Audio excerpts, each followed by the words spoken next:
What? Come on, Moneybags. How do you let him beat you? You're the best money can buy. Damn you, McBeast. This isn't over. We'll see you in Portland. So that's it? It just ends like that? Well, the McBeast doesn't end. Seasons come and go. Champions come and go. But legends are forever.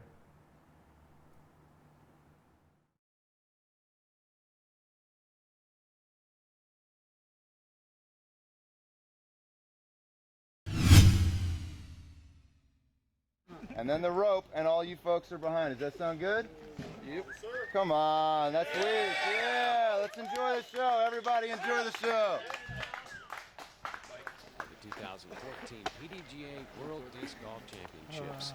Good luck, guys. Brought and presented by Keen Footwear. We're proud to have you here at the Blue Lake course. I'm Crazy John Brooks, your host. We'll be following our lead men's card about to tee off here on number one. Exciting results after yesterday's battle. Paul Ulibarri out in front at -55, followed by Ricky Wysocki, one throw back. In third, Paul McBeth, our defending world champion, and in fourth, three-time Open men's world champ, Natron Doss.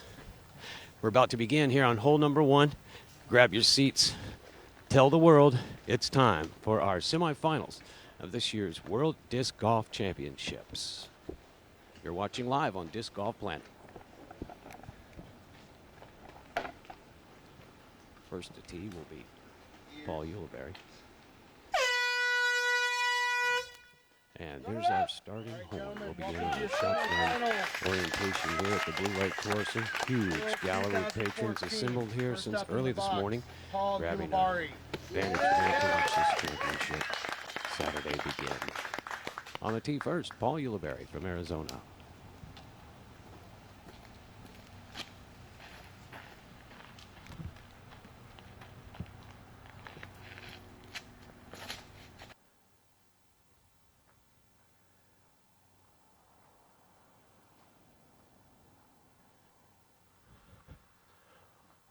Roller working perfectly, but to within about 100 Next up in the box, feet, Richard possibly about 90 Wysocki. feet of the pin, but next up, Ricky Wysocki, this year's Japan Open champion.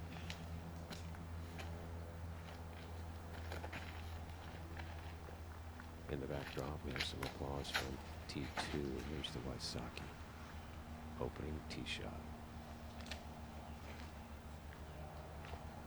Tracking towards the out of bounds.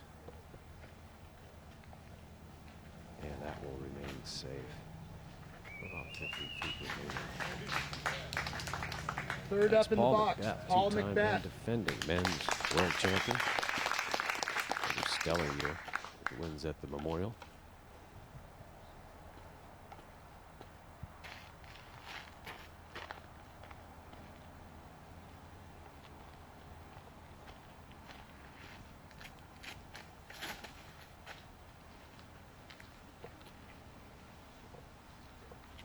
Tracking right early.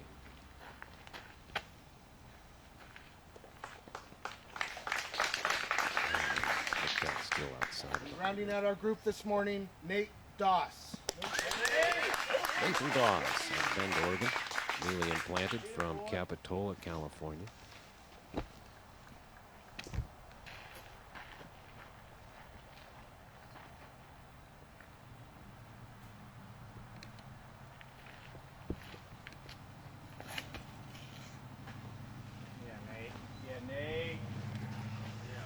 Have fun and good luck out there, gentlemen.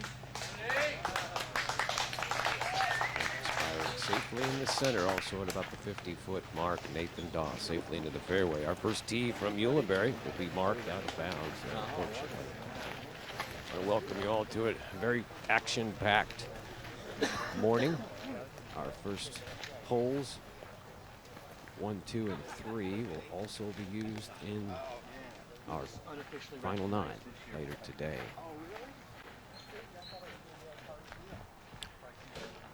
The conditions for our semifinals. Deluxe. The Great Northwest has been so kind to work in concert with Mother Nature to bring our weather and conditions and the landscape this week just absolutely over the top. Temperatures now in the middle 70s, lower 70s. No breeze available. And the marine layer, so familiar to the morning skies here, still present.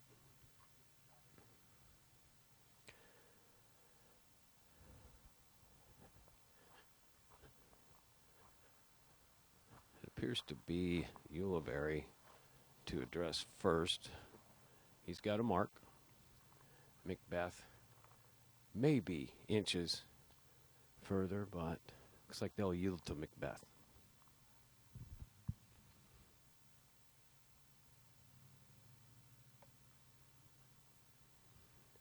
And back to Ulibarri. Par 3, 455 feet, safely underneath.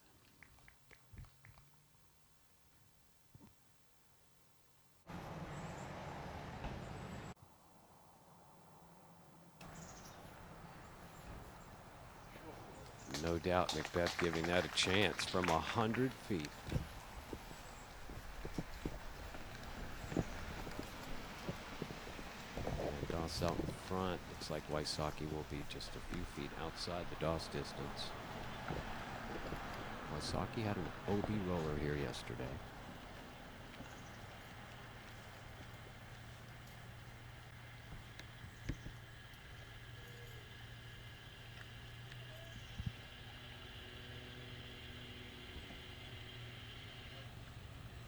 Some intermittent traffic noise off of Marine Road, fairly ever present.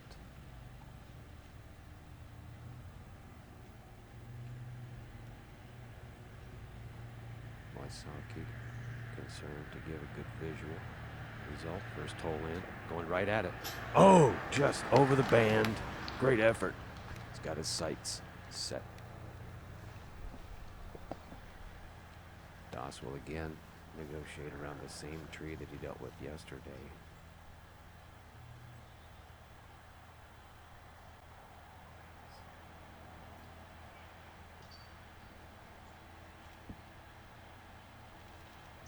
Got to get up.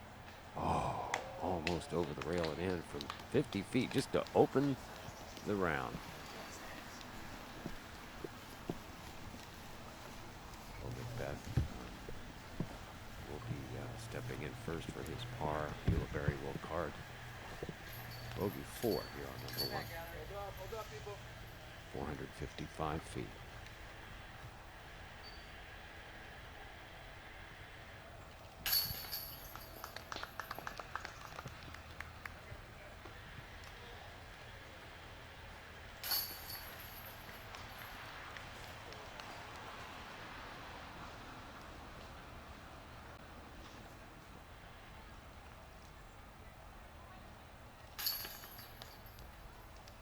Wysocki gave one up yesterday from a similar distance.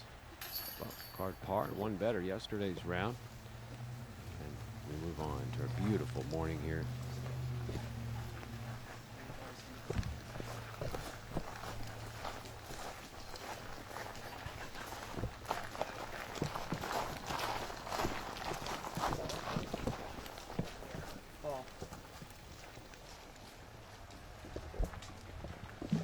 Ricky. Paul. Nate.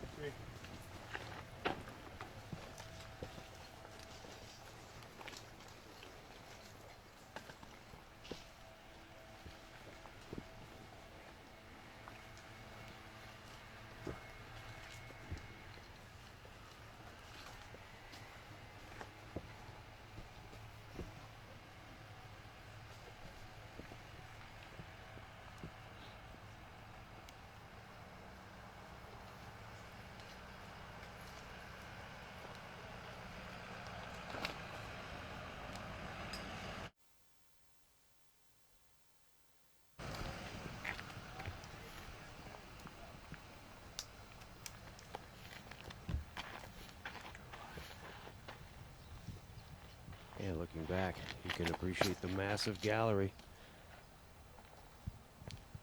The Wysocki sidearm. Oh, and playing a nice little blaze on the grass in the morning. Here will be about 10 feet from the pin.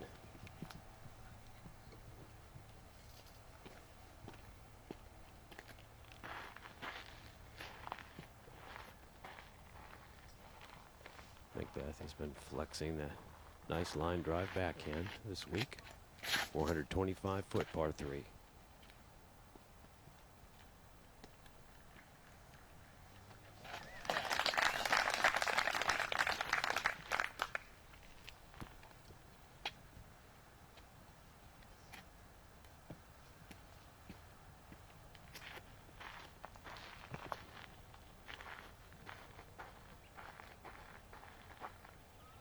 Doss proudly playing under the disc wrap banner.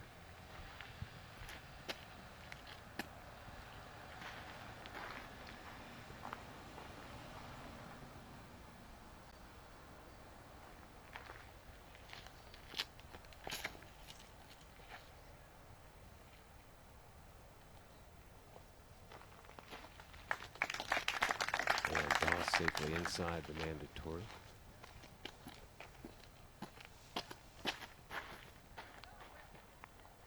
Co-leader, Paul Ulibarri.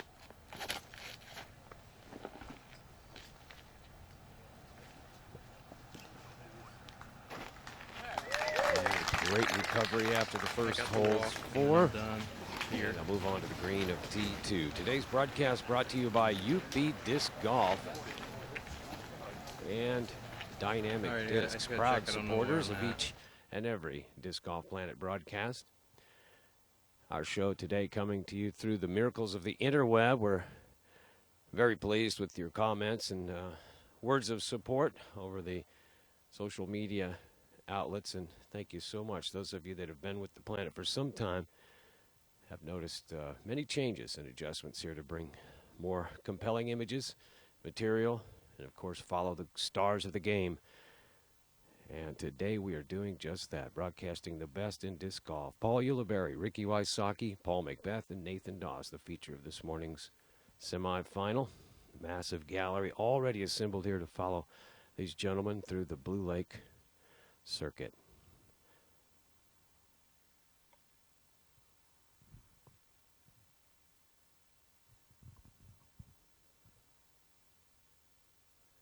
Well, McBeth's air shot appears to be first out.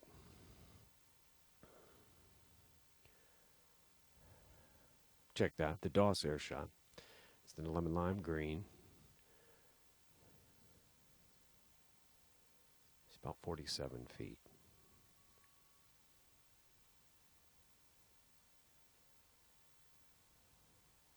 Barely evident.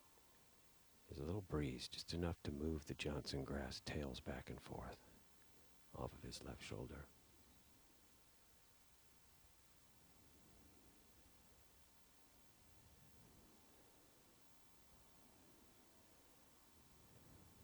And a tailwind allowed that to drop a little early, but online just a little low. McBeth will step in from about 38 feet. 35. Dressed for success today.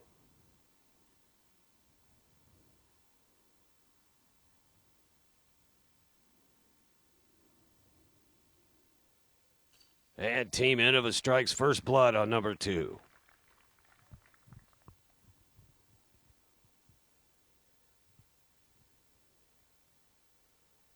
Ulibarri from 16 feet. One of Prodigy's proud stars these days. Also the 2006 amateur world champion. Doss for 3.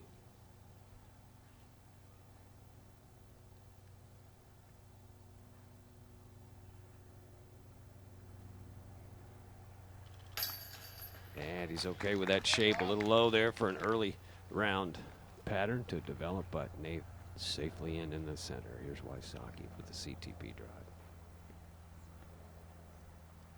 It's a sidearm, 419 feet.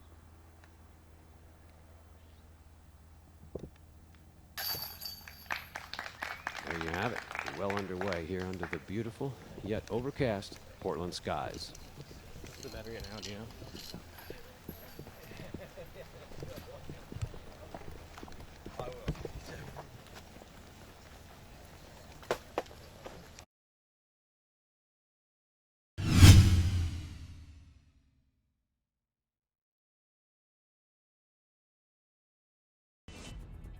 Disc golf is in the air.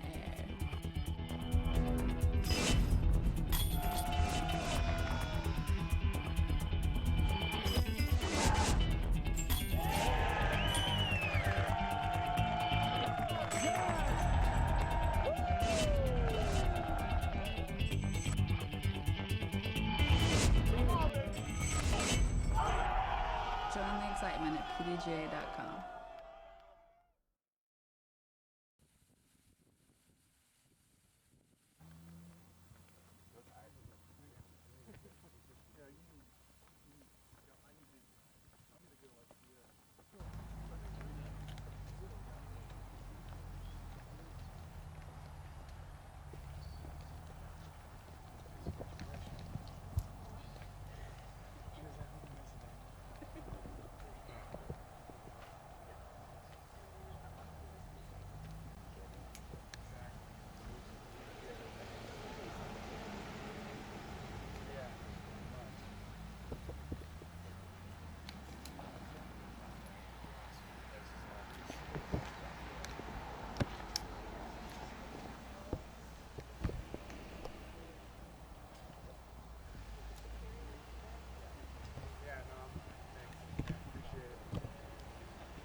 And welcome back to the tee of number 3 here at Blue Lake.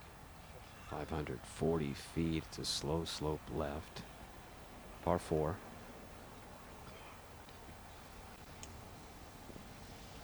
The first of 8 here at the Blue Lake circuit.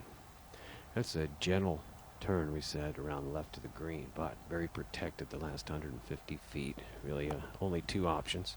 We saw Doss go right through the vegetation for about 100 feet, and it wasn't as easy for any of our top players there for the women on Tuesday. So the pin has been moved, and we've seen a lot of much higher right-handed hyzer shots that land in the dirt, keep it from skipping left OB.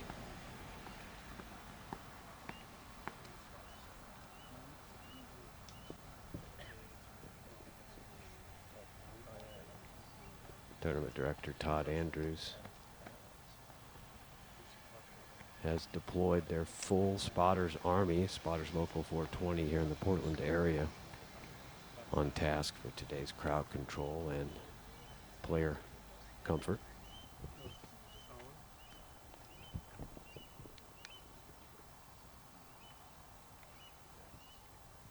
Justin Gross, our course marshal, here today and every day this week.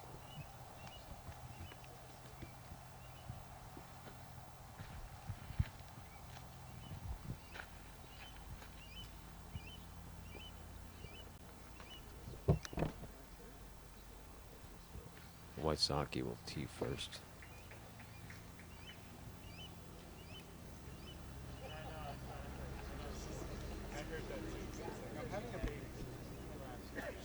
And we get the go ahead. Back to the tee of 3. He's going for the green.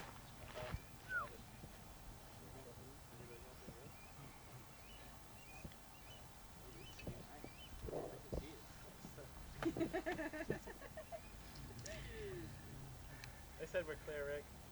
Wysocki playing out of South Carolina. Don't forget, he's on a streak this year, a tear, if you will. Out of 23 events played, only 4 has he finished outside of the top 3. So that's a remarkable stat here. $30,000 earnings this year thus far, including Japan and Fort Steilacoom,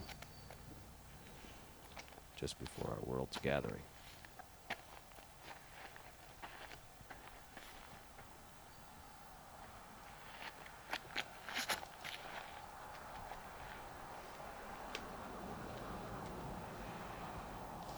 And there's the dirt patch that we mentioned. Great course management there by Wysocki. McBeth has taken a very similar route all 3 rounds here this week.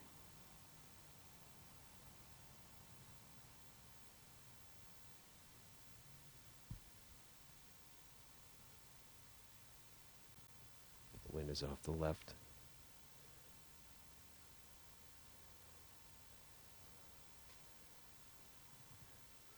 And that's an exceptional result, getting past those 2 guardians at the apex of the fairway.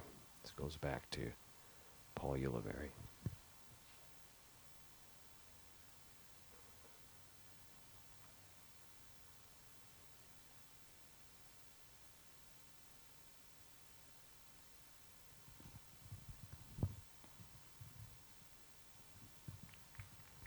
Outstanding.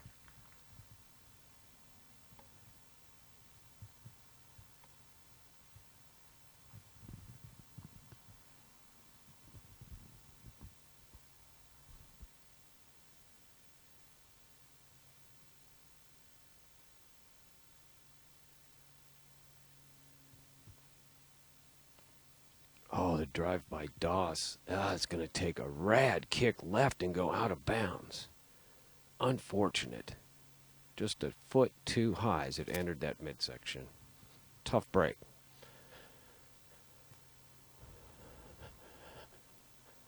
And it's a tough angle from there, too, because we're still in the middle of the curve back left to the green, so we might have gotten a little too deep into the tangent. You can see the basket, though.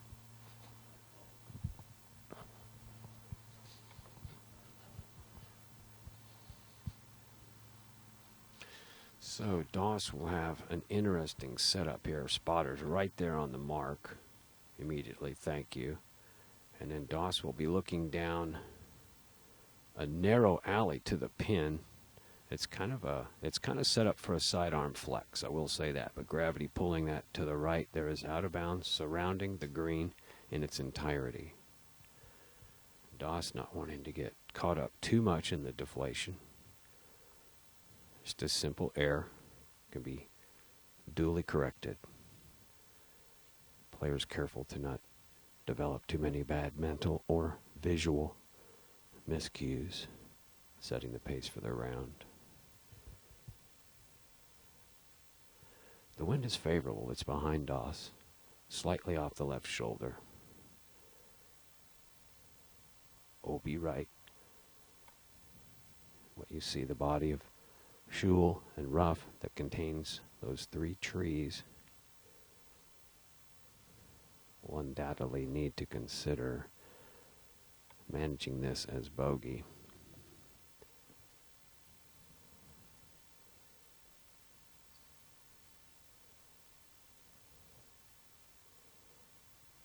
Very challenging set of circumstances here throughout the Blue Lake course. Doss is eyeing that flick. It's the natural shape of the shot.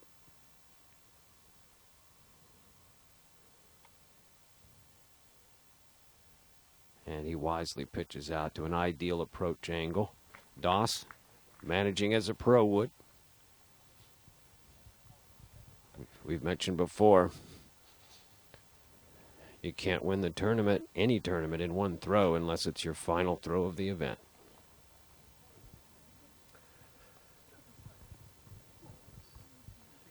I get a number of members of the media here and photographers and social network outlets and team members out to feature their players and cover the sport, providing images to the world. Here's Wysocki in the second shot. Careful not to let this pull way right.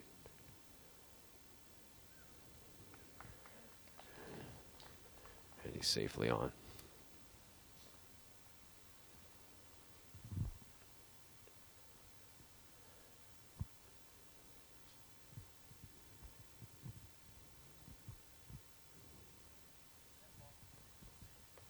And there's that safe hyzer shot around and over the out of bounds. Risky, but exciting for the player, no less. Doss now will shoot his 4th.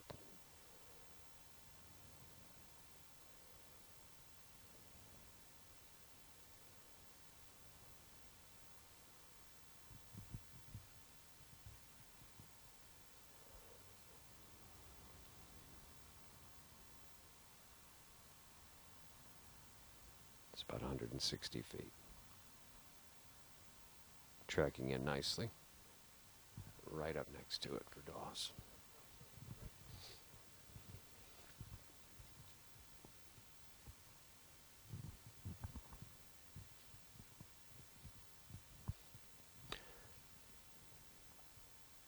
McBeth was able to clear this final tree, but it's actually got a little short-shotted. It's just a few feet, and he'll go ahead and thread it through there.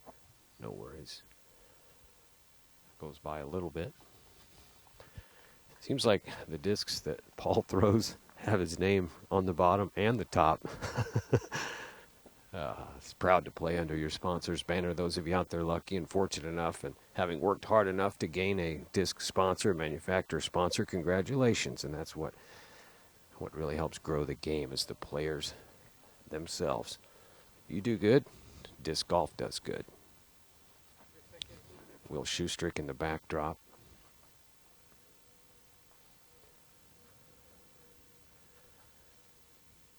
Putting. And he's going to fill high. Will not having as fulfilling of a week as planned, I'm sure. But Paul Ulibarri now to negotiate this putt for birdie. And there's that shelving putt that we've seen work so well for Ulibarri.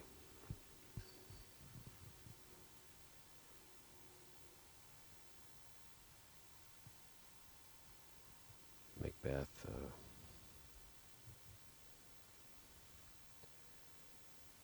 checking distance, and they're waiting on Bradley Williams in the backdrop for his putt.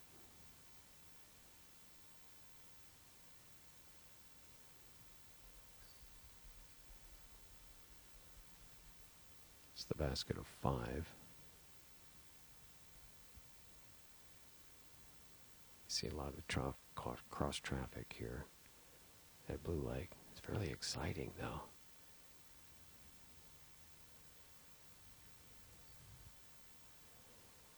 Philo Brathwaite tapping in. Here's Wysocki from 18 feet for birdie 3.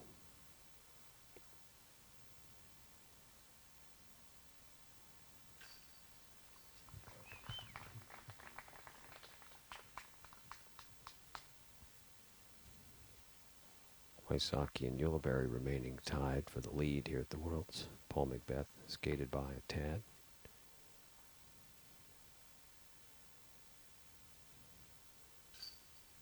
And although left, safely in for bird.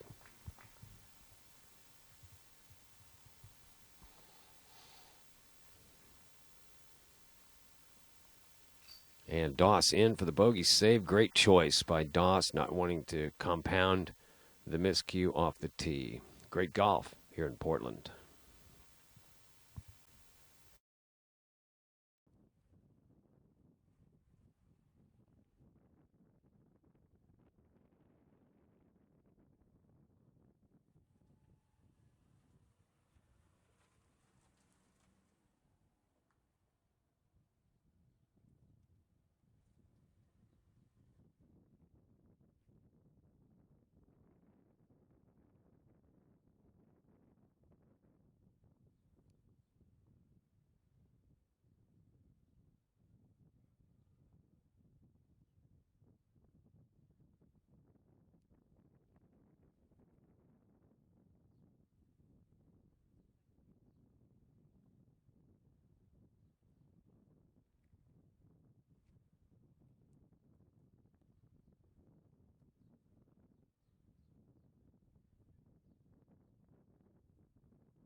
And we move on to hole 4. And a park job for Wysocki. That's a putter.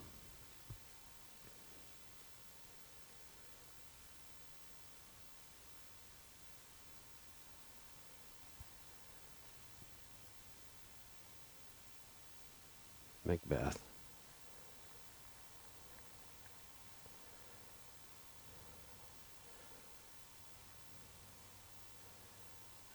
That too will stay safe. About 3 feet from the base.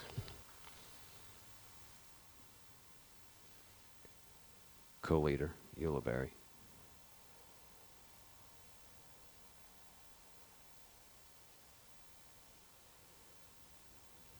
Careful not to finish on that short side, and it's out of bounds.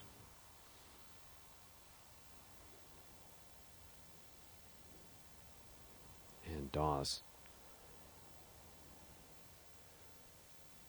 will nonetheless have a chance to wipe one throw off of the 3 total.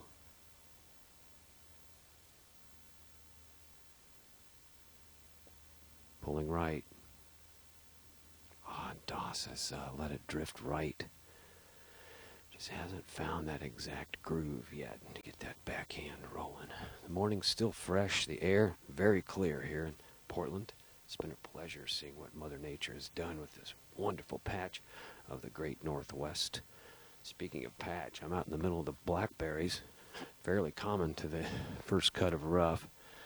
Just about half the height of Shule may be considered by most, but it's a variety of beautiful land cover here. Wildflowers, Johnson grass, thistles, the deep blue they call it, this wonderful sage-looking plant. Back to the drive of Doss, though. He's put himself inside the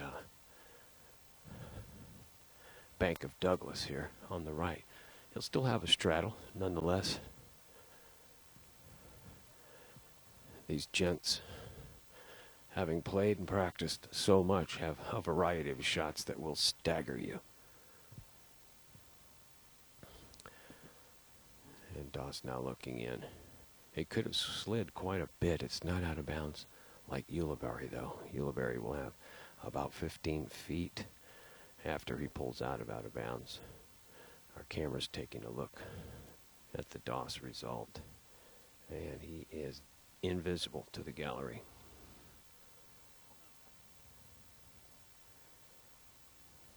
Doss keeping it light as usual.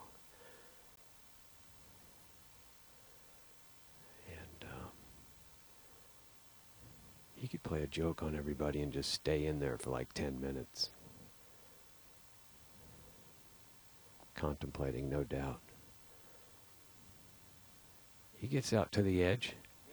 Out on the edge to the drip line for Doss, so a lot safer. He'll have that for a straddle par.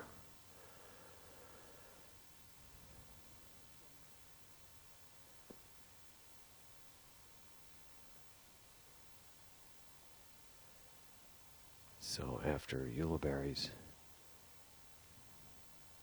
mark and meter perpendicular, Doss will still be out. It's a slightly obstructed straddle. Doss to move on. Oh, it splashes out right. Maybe a little nerves, just finding our groove this morning.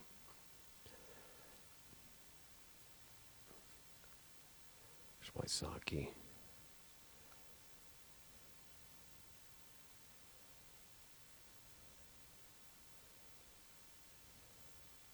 For bird. Careful not to fall forward.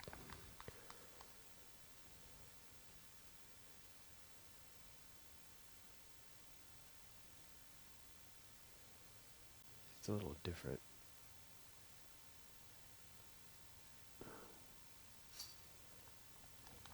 It's a little bit of a different spot of entry there for Ulibarri, but it's not my call.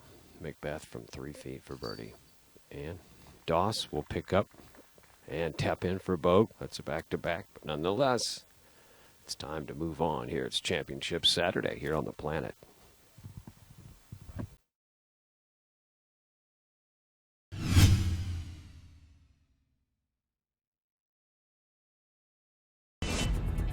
Disc golf.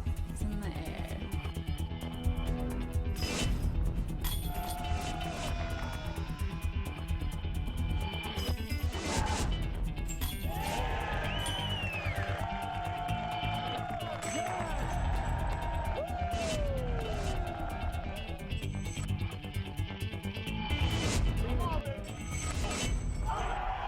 Join the excitement at PDGA.com.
5. Wysocki fired up. Watch this flick rip through the skies here. It's possible to get around the horn. We've seen it before. He'll stay on that mound.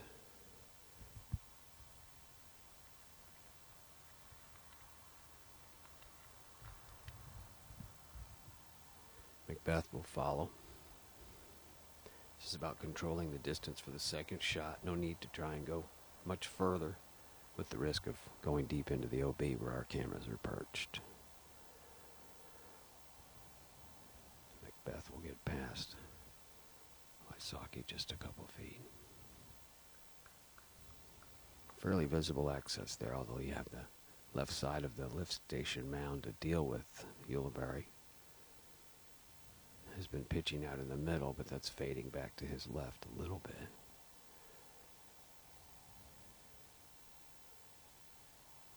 Probably a little shorter than he desired. Doss. While it's bogey, it's still a couple of good choices that have happened to protect even greater numbers. Here's Doss. So come out, giving him a straight line to the pin. Good choice. Ah, he's got himself up next to the only tree in the fairway. It's not very big, but it's enough to cause an encumbrance to his stance. So interesting that Doss has not really found his direct line of accuracy. Everybody's different. How you work your distances in the round, how you control your shot choice. This is another bonus here at Blue Lake. They've given us visual access to pin distances. If you look at our flag here by the Doss line, you'll find distance coordinates out here for the player's benefit to judge the length of their shot from here into the pin. That's another great addition here at Blue Lake, thanks to Todd Andrews and his local organizing committee. So Doss at 290 to the pin. Green surrounded by out of bounds. On the right is a little deeper side. Much more available landing spot. On the left is the short side. Looks like Paul McBeth is going to go in and check his phone messages deep into the woods. I don't know if there's internet in there, Paul. And Doss he might have to go to the flick. Nope. He's going to have to widen that stance. Those of you at home can appreciate giving your arm swing a little more space by widening the stance, using all of that 30 centimeters behind the mark for your front foot to remain. Any available breeze is just a trickle right now, but it's behind Doss and off the right shoulder.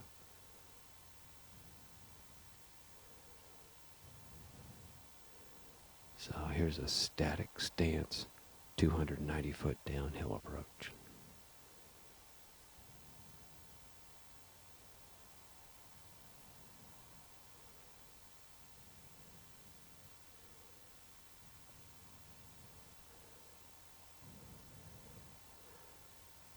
Doss asking it to travel.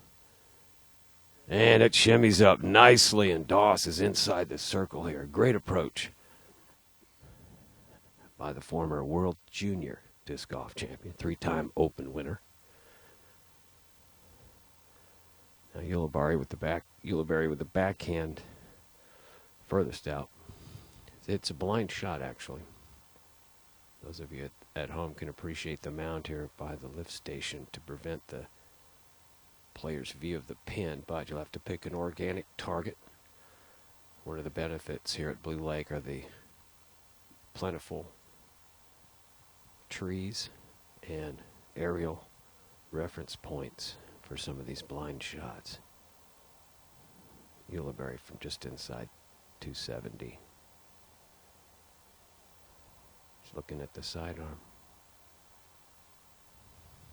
That started right way early and well short. He got a little balata spin though. Look at that. The forward momentum carried him another 8 to 10 feet forward. See some of our stars here, the PDGA, our hardworking staff. Bill Newman here in the gallery.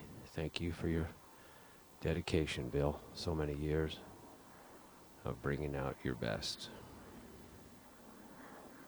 Wysocki now from 250. He's going way outside left. And that two will get that little bit of balata spin. I mean, that's tricky. Another scientific type of result. Yeah, I'd like to hear the math on that. McBeth, as you can tell, has a blind lie. He's going to float a putter in on top of the basket. Wind directly behind him now.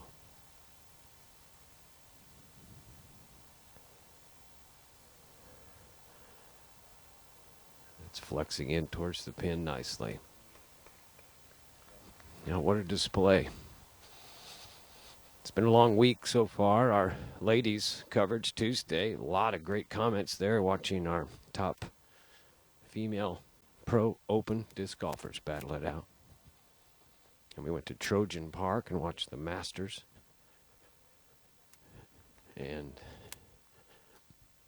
Or the Open, excuse me. And featuring our Masters group here on Wednesday at Blue Lake. Later today, our finals. It's a 9-hole track for our top 4 in each of the age-protected divisions. That's an enjoyable part of the day. It's why we call it Championship Saturday here at the Worlds. This year's PDGA World Disc Golf Championships presented by Keen Footwear, a proud supporter. And putting a lot of time into the awesome footwear for disc golf. There's Ulibarri flexing it in nicely. Found a rhythm. It's the first birdie on the card for number 5.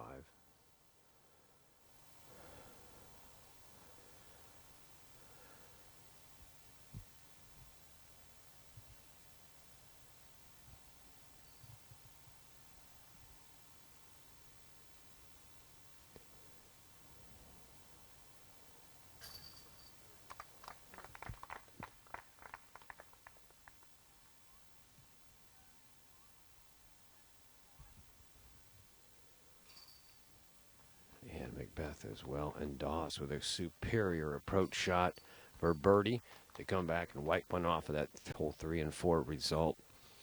Very tricky course here under the Portland morning skies.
We see the Wysocki drive up close. McBeth next.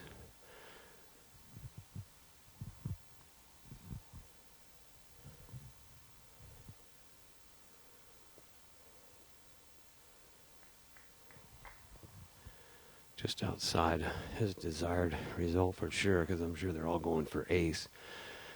But 280 feet uphill.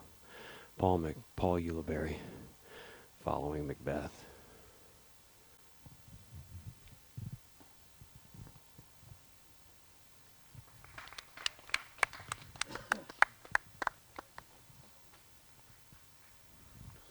Doss could put this one in and change the whole beginning of a round.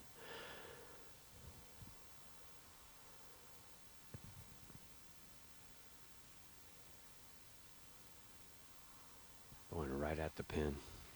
Sweet. Now that is getting your groove on. Doss up close will undoubtedly take a rest.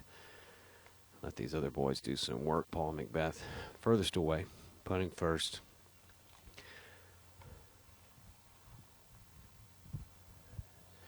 Every birdie you can grab before you get to the infamous number 8 here is a bonus. It's another example of the diversity of Blue Lake, going from the 280-foot hole number 6 on to number 7, 945 feet. But we're not there yet. Portland Airport nearby, as you hear in the backdrop, some of the different aircraft that will soar through the skies through our broadcast days. PDX and International Skyport. Portland's known as one of the most sustainable and low-impact, environmentally conscious cities in America by vote. McBeth now will be outside the circle. It's about 40 feet. He's under the canopy of elm and oak trees. A little breeze off of the right shoulder, as we said. That can lift this putt. He's got a nose down, right edge up putt, so classically able to lift. Careful. It's one of the best in the game here as far as putting under pressure. Got some patrons unaware that they're right in line with our defending champs putting line, but they're probably just coming in for an autograph. Here's McBeth for 40 and a birdie. Oh, it just kidney stones out off the right side, just over the edge. Wysocki will come in and judge distance with Ulibarri, but it looks like Paul is going to be out. Yeah, he'll take it. He's putting down into this little basket. Probably seems 5 feet wide for him right now. Oh, just barely stayed in. Low and left. Be careful, fellas. Wysocki will putt right at my eyes. Don't move, crazy. Whew, thank you. Good putt for Wysocki, and Doss for his 2 as well. Disappointing par for McBeth, a rare miss from some of these distances. It's just hard to imagine how much practice is necessary, but this is the result. Championship Saturday is upon us, folks, right here in Rip City.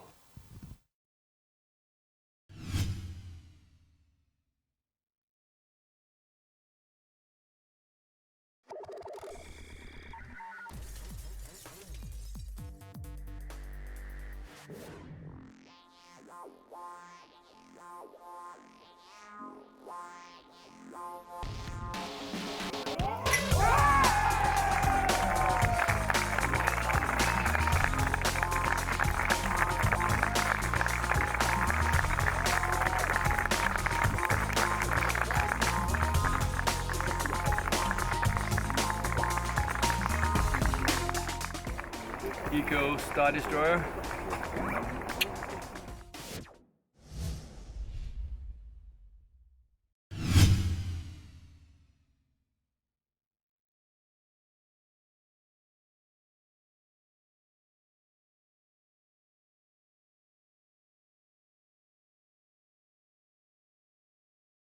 And now we join you from the mid-fairway of number 7, 945 feet in front of Cale LaVisca.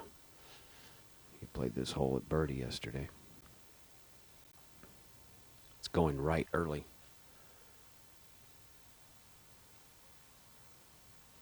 And safely out in the middle. Treacherous hole for the right-hander just because gravity pulls each shot right to left. Felberg is going to potentially roll here.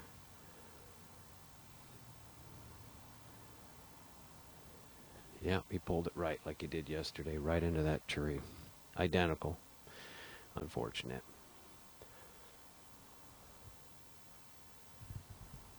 He's Spoke with Velberg yesterday a little bit about the construction of Blue Lake. And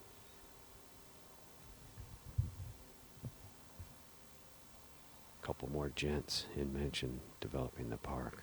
Chris Bellinger, Jeff Haggerty, back to Rico on the tee under Legacy banner. Stevie also going towards that same tree, but shims left. A great result there. It's going to fade into the center. A little bit on the left half, but ideal for that right-handed gliding hyzer down the chute here on 7. Here's Steve Brinster, 2013 U.S. DGC champion.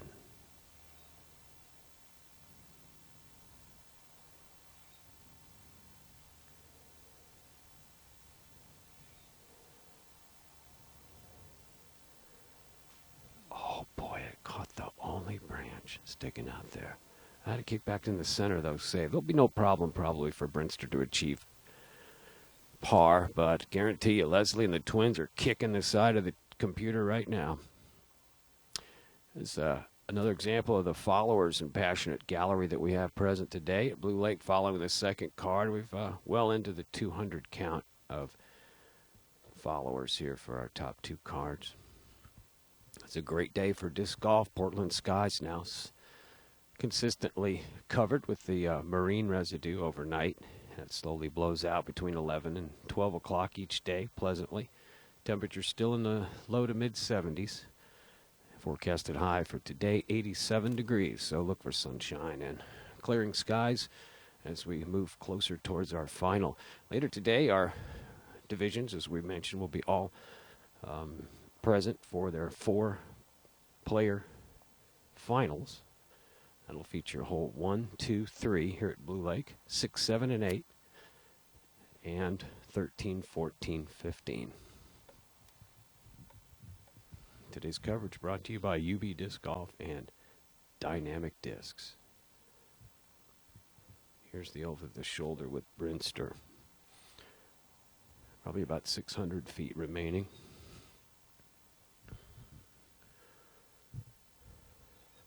Task here to remain in the center or the right half. That line of trees on your right runs the complete distance all the way to the creek where there's a forced carry onto the green.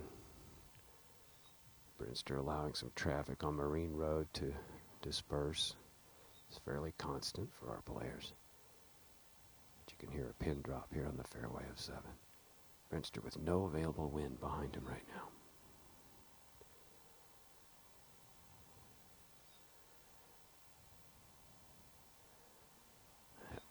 Came up high, and he'll only advance about 100 feet, so unfortunate. That's obvious that came ice must have been back on his heels a little bit, the only way that front edge could get up. He has got a lot of velocity behind these throws at 3 or 4 or 5 feet off the ground, folks. They're coming at it better than 60 miles an hour. Velberg, much more advantage to his live rather than yesterday when he was in the nest of the tree.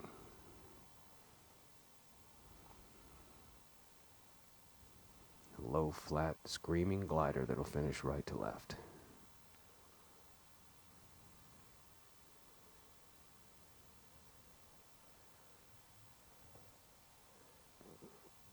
Oh, that's looking textbook.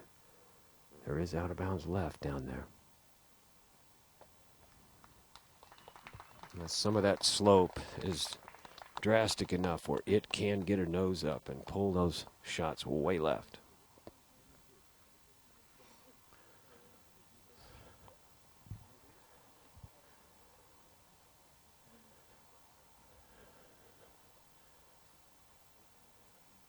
Rico and LaVisca left to throw still.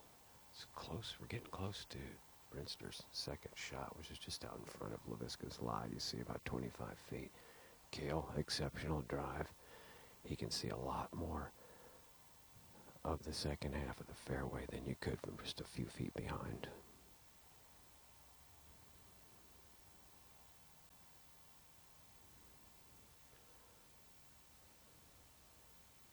And that is pulling left dangerously.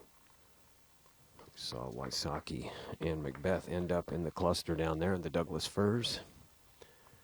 Very common sight here. Of course, the beacon on the license plates here in the state of Oregon, the beautiful Douglas fir, just wallpapering the hills and mountains here in Oregon.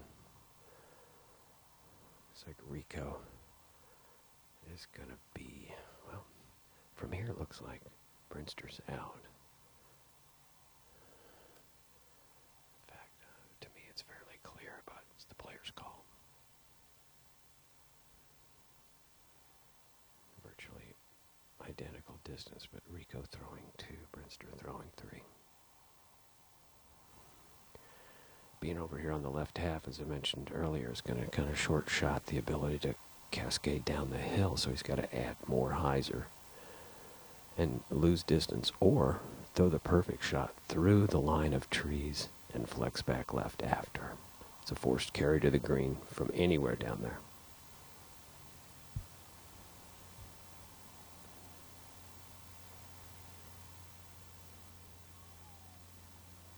He has a good out by Rico there. Little disc golf fan, about 6 months old, going, "Daddy, look at his cool shoes." Steve's wearing the new Keen Kozo, debuted at the Japan Open. Rico now, second shot here on 7.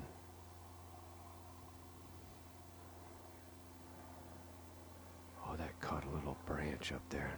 Took the nose up. And that too can fall left fairly hard. Back to the Brinster, third shot.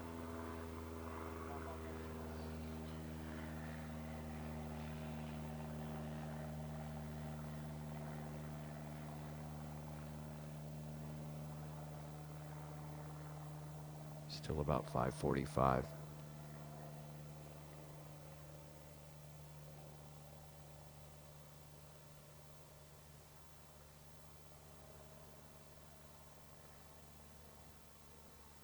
This could go all the way to the fence. Oh, I hope I didn't get you there, Brinster. Sorry, buddy. Ideal line.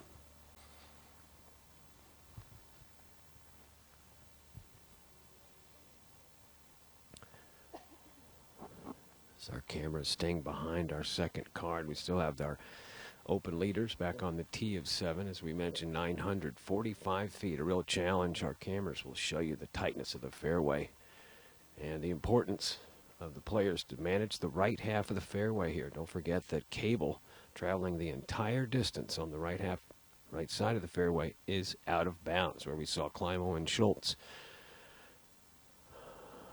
with an incredible demand on them on Wednesday. So the site of Schultz's triple on their first round here at Blue. Wysocki still holding the box.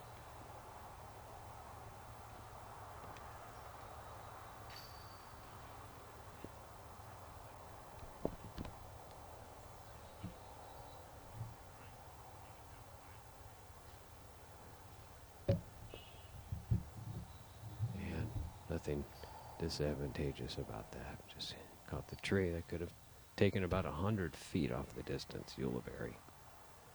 So watch that and we'll adjust accordingly.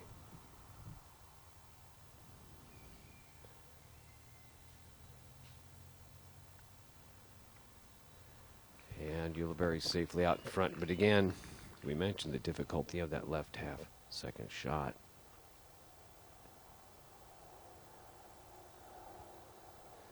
Nate Doss will continue his correction of a couple of missteps early in the round.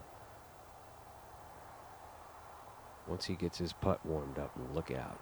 Coming right at our cameras, but we'll finish left. Nice skip. And get way past the tree and kick out. And good dancing by one of the photographers there to stay clear of the Doss drive. Super shot. Great angle of attack. Here's McBeth, the only par on 6. For this air shot to penetrate deep into this low ceiling fairway. Oh boy, way early, going right. We weren't able to see the disc come down to the ground, but it just disappeared into that large, what kind of tree that is. It looks like a big disc catcher tree. Again, we didn't see it hit the ground. There's no 2-meter rule in effect here at the Worlds. Me or you, Chris? The cameras will need to pull back and give way, but McBeth there with another hiccup after the missed putt on 6.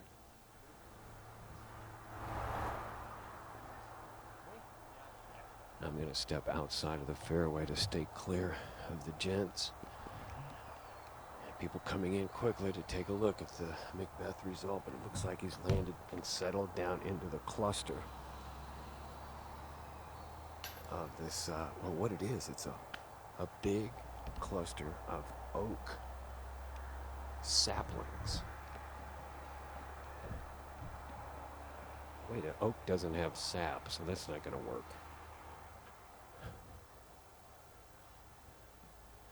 Yeah, it is all oak. It's just a cluster of very thin, 2-inch in diameter trunks. And he has landed in the center. It's going to be tough to put his foot on the actual mark. I'm going to take the mic right up here next to him.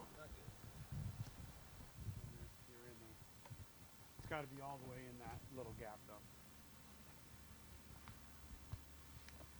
McBeth, you see, is looking. Now he's landed in the center of the cluster.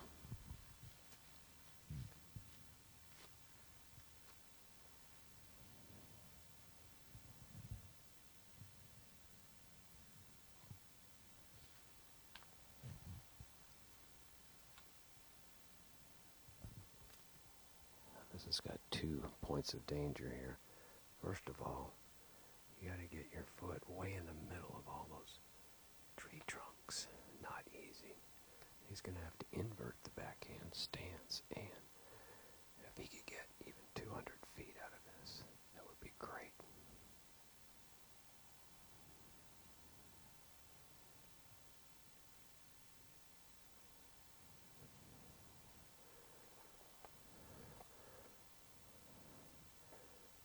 Settles out to the left much better than most of us imagined possible.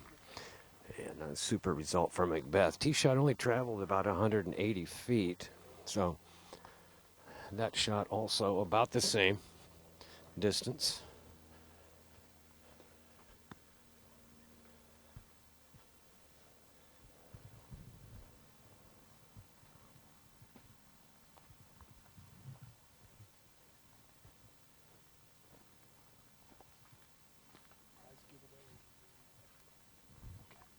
Coming up next, our first prize given away of the day is an autographed portrait of Ricky Wysocki. So this is one of Alan Vaughn's photos that he has created and published and gotten Ricky Wysocki to sign. So an autographed Ricky Wysocki portrait will be the next prize to be given away. It's Wysocki's tee shot. Checked well short by that high branch, but he's throwing the flick, so it'll finish right.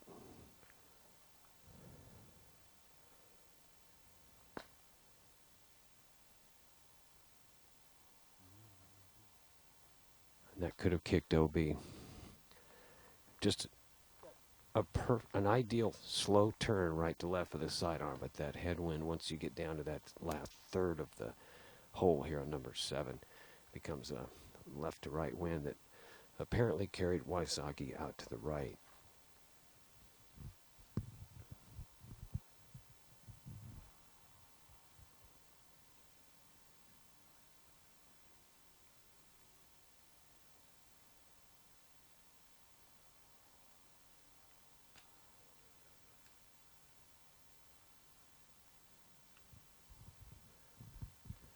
Congratulations to Ben Tybel, Planet Family number 3537. You just won the autographed Ricky Wysocki portrait. Here's Ulibarri's second shot on 7. Oh, asking it to cut left. And that too will catch some of the structures of the fairway. And Doss's tee shot. He's got to collect himself. So one shot at a time here, moving on your march to the title.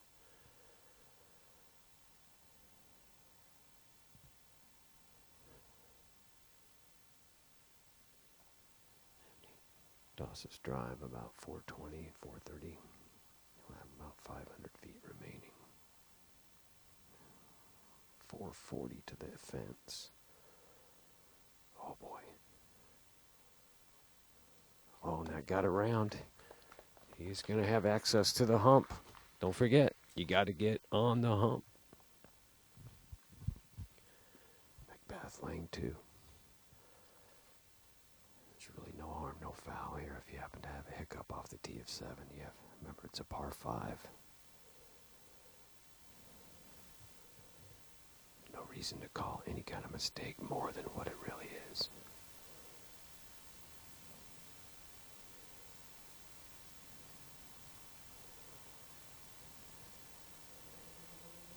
He's throwing a flippy mid-range, trying to get down to the fence. Oh, there's so much velocity at the McBeth release. You can hear it.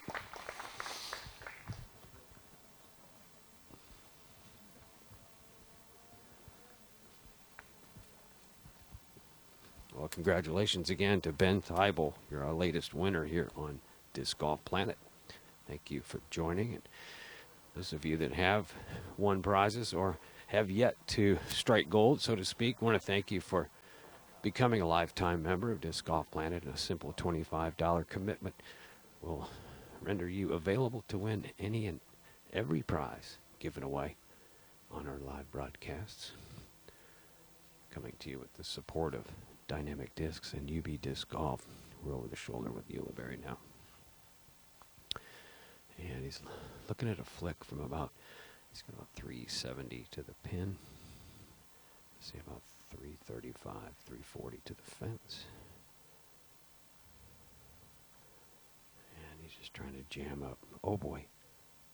Oh boy. That fence will protect it from the out of bounds.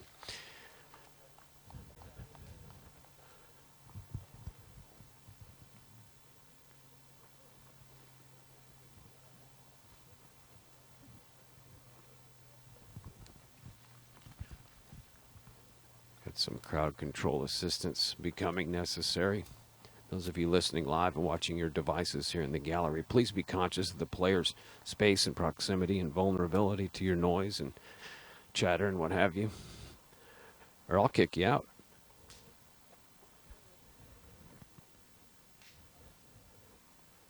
Jennifer Allen in the gallery here, also strong women's contender.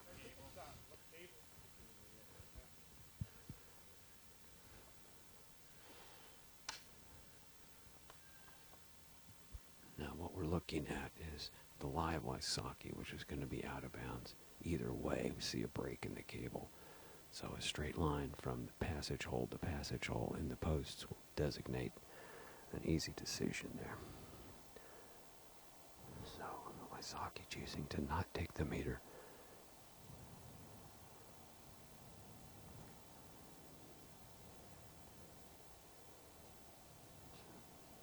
.280-foot sidearm. He almost hit that tree in front of him that could make the hump. And he's on the hump. Great save for Wysocki. He'll have that left for par. Very risky shot there. He just about hit this tree that would have sent it OB again.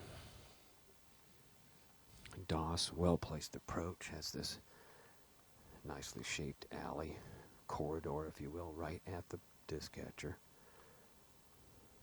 This from 210 feet.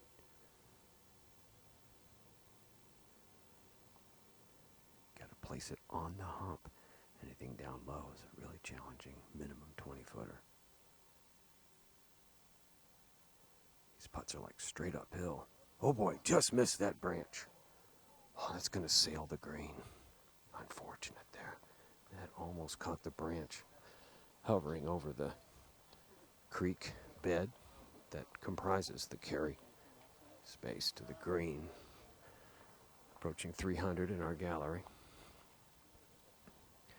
Ulibarri and McBeth. gathered next to his shot. So now it's back to McBeth on that, his fourth shot.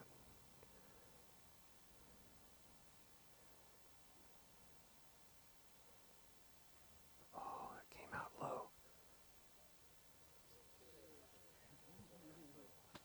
It looks like it caught an edge and rolled a little bit, but who knows what lies on the left side of the precipice. Looks dark back there. Might be some spiders in there. Ulibarri from the edge. Very end of the fairway there. Great shot, but again, you can appreciate the angle of release here on these putts. It's vertical, maybe 70 degrees vertical.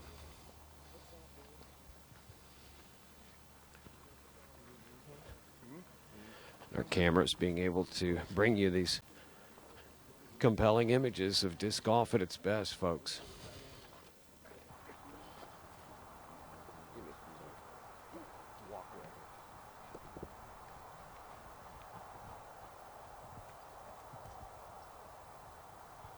We're going to stay off the right edge of the green here. McBeth rolled back to about 25 feet, so unfortunately he's even got some angle he's going to have to maintain all the way to the pin. Doss flew the green. He's back by a tree. And it's going to be outside 30 feet it looks. He's stepping on his mark right now. Looks like Ulibarri is taking a walk. Doss will shoot first. He's inspecting his ground space. Time doesn't start until you actually put your foot up on the mark.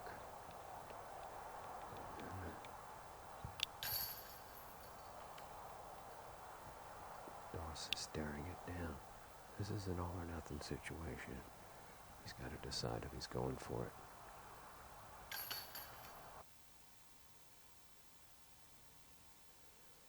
Is the birdie that necessary? And great choice by the four-time world champion, staying pace. Don't ask for too much too early. Defending champ McBeth. Needing this for par. 25 feet uphill. It's an 8-foot elevation to the base of the pin. The basket is 6 feet over his head.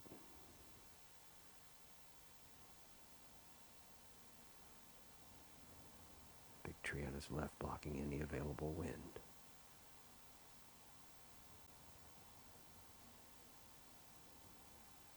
Oh boy, McBeth threads it in. Fantastic disc golf shot.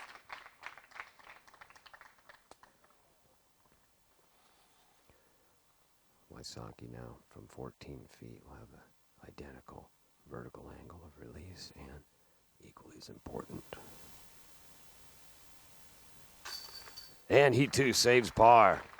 After the out of bounds second shot, Wysocki maintains his ground. Ulibarri. Gonna be the only birdie of our group.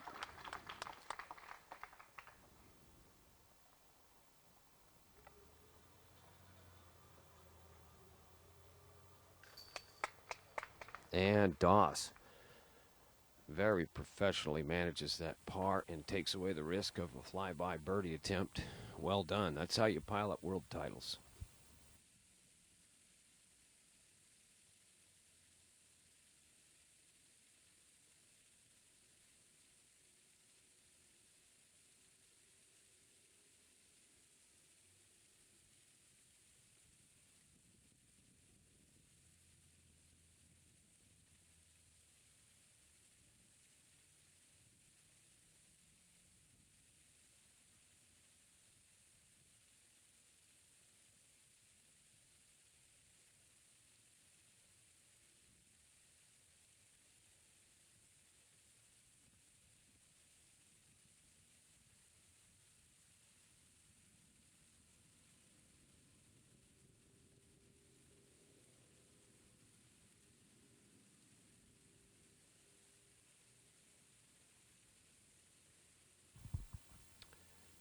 We join you now from the 8th tee. It's a tricky 1/3 the distance of number 7. It's a par 3. See this infamous flick go around the left side. A lot lower. That's going right for the trees that protect the OB. Oh, he got around him. That almost went in. He'll get an obvious green flag, but folks, that almost skipped in for ace. Ulibarri will stick with the flick. 265 feet. Nice angle of attack here, coming right back at the pin.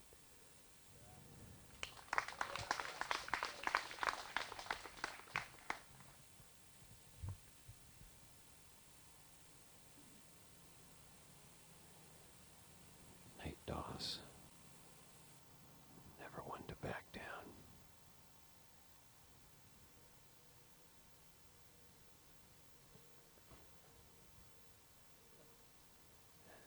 Missed 2.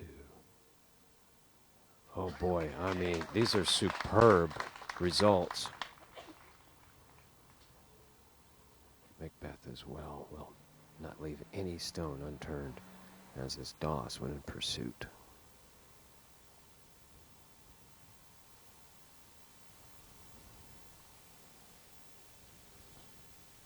That got out left early. That's cutting back right hard. It's a big gorge back there. And that is going to get a red flag. So McBeth. Okay, we're not sure what that is. Red, green.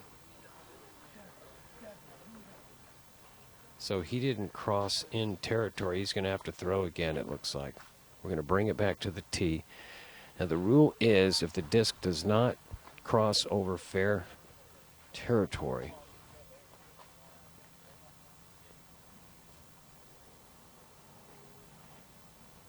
if the disc does not cover fair territory, they're going to re-tee.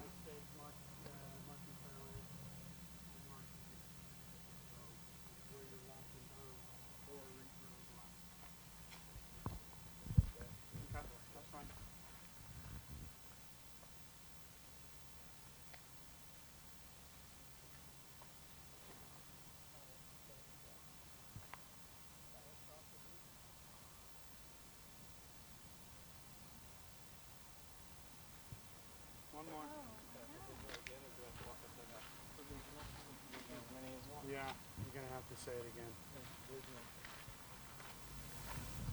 This will be the second re-tee for McBeth.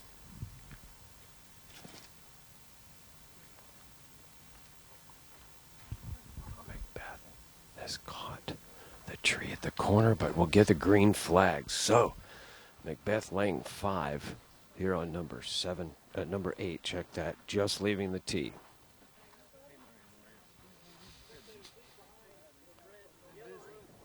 Man, tension mounts as our defending champ suffers a couple critical missteps here on number 8. The rules are clear.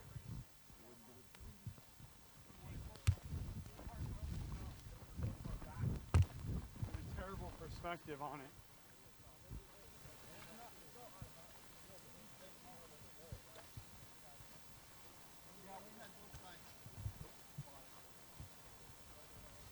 It was just short.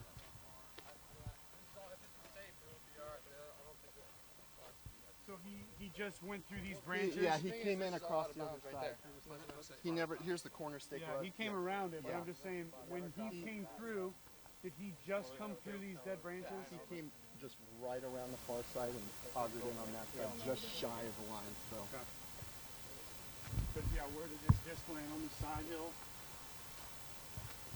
Doss actually giving every chance possible to award McBeth a fair call.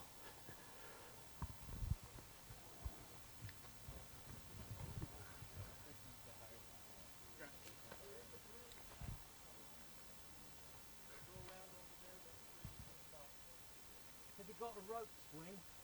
Only bit of, you know, he's saying it just came around those trees and dipped through these branches.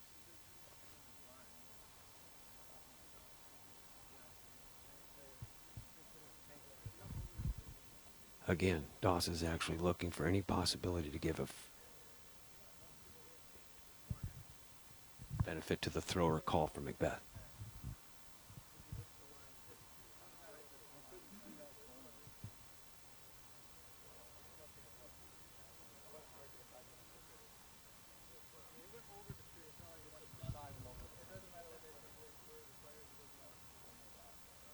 Hey, did he come through this tree? This leafy stuff. The leafy stuff right here. Did he come through that or around it?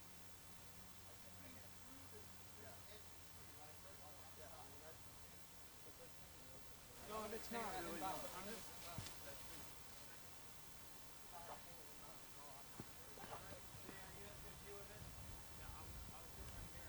Did it go through this? It went around it.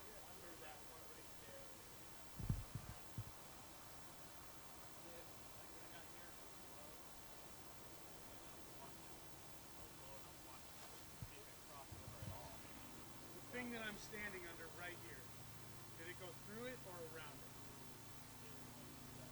It went through this. If it went through this, it never went inbounds. That's the only thing that I can ask.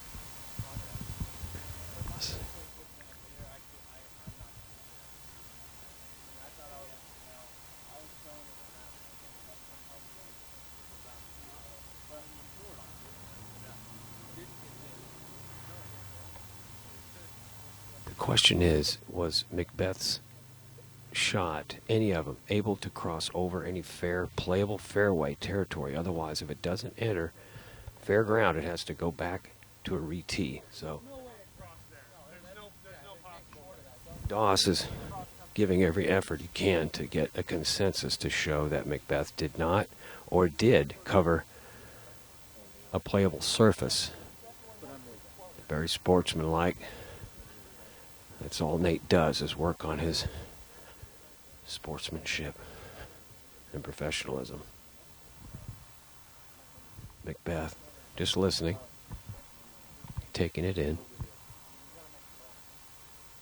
I'm going to say if it went through that branch, it did not cross the boundary. Quite simply giving McBeth every possible chance to get credit for an over fair territory result there, but unfortunately he'll have to take this third tee shot. He's shooting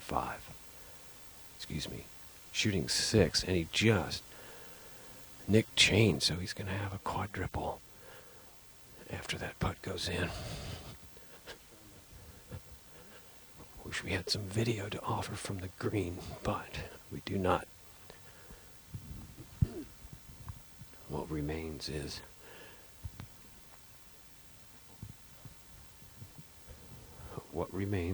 about 15 feet for Ulibarri for his birdie 2.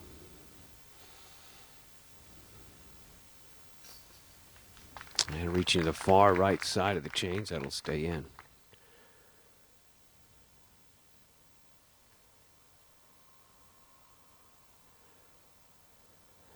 McBeth went by about 8 feet, 9 feet. He'll still be outside the Wysocki and Doss drives. This will be a quick. Oh boy, that almost popped out again. So a little weird, bit of a Beetlejuice experience here for McBeth. There's Doss's 2, safely in, and Wysocki drive as well, getting up nice and close. So staggering sequence of events here for our 2-time and defending world champ Paul McBeth as he cards a quadruple bogey.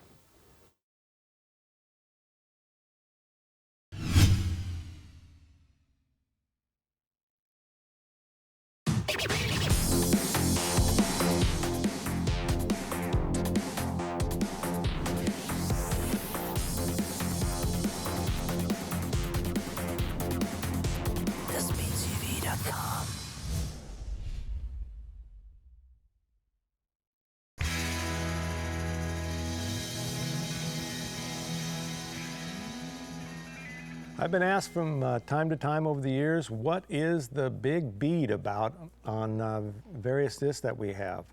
The first disc that we had the beat on was the Classic Rock, which was made in approximately 1986. And the reason why we put the bead on that disc and big bead putters and spiders and other discs that we do is to keep the disc stable for longer. A lot of people think it's to make the disc more stable, and it's not. And it never has been. It's to keep the disc stable for a longer period of time. Plus, a lot of people like the fact that it's a little bit rounder on the bottom edge than the no bead, and it feels more comfortable to them. Other people don't think it does, so they don't like that big bead. But it is to retard the wearing of the disc, not to make the disc more stable. So now you know the secret of the bead.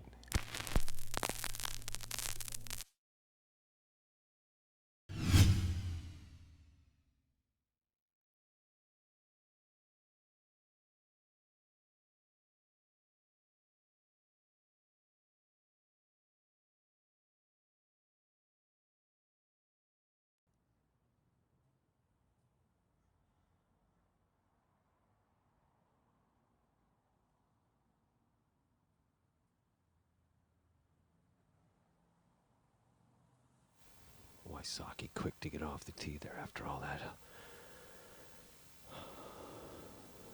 gnarly sequence of events. On 8, and he's safely out in the middle, a lot shorter than yesterday.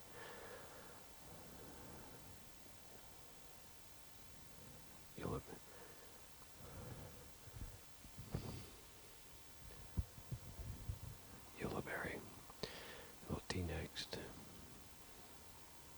He's been putting this out there about 450. Hold distance is 525. That 2 coming back left a little earlier than we've seen.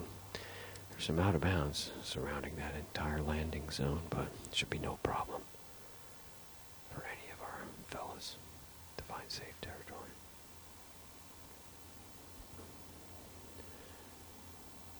Doss.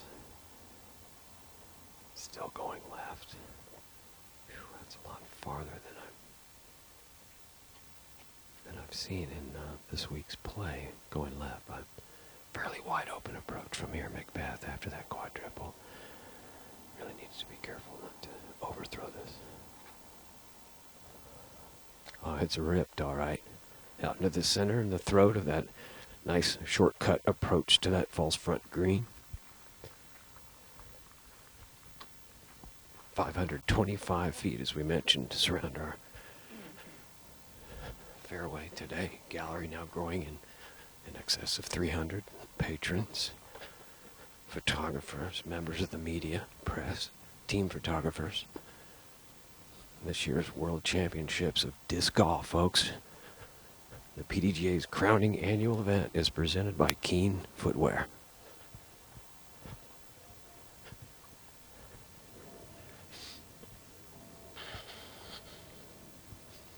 The intentions were clear on the McBeth sidearms on number 8. It just wasn't executed distance-wise. Everything was ideal. It just wasn't able to put it back into the zone. See our patrons now providing a little access for the players onto the fairway. You see that opening.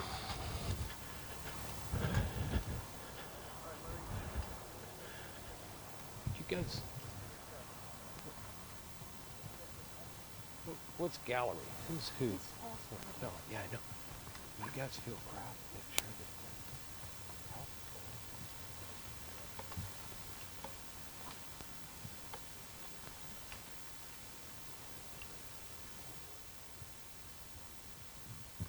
that. There's Wysocki. We'll take the putter and just jam that flick right at it. Oh boy, right in front. No kidding. Just a couple feet shy of a fairway ace.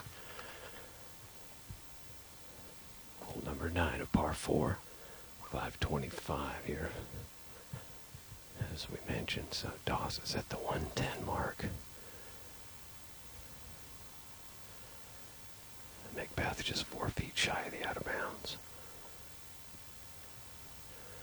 Doss will run this. Oh, he let it go early. No chance. Got to get out of the out of bounds. Oh boy. And the crowd is signifying safe, but that was scary for a second for Nate. Ulibarri will drop a dart. That two's coming out a little early. Stayed left. Right, now this is, believe it or not, at 100 feet. It's more like about 85 to 90 feet. This is within Paul McBeth's putting range, if you can believe that.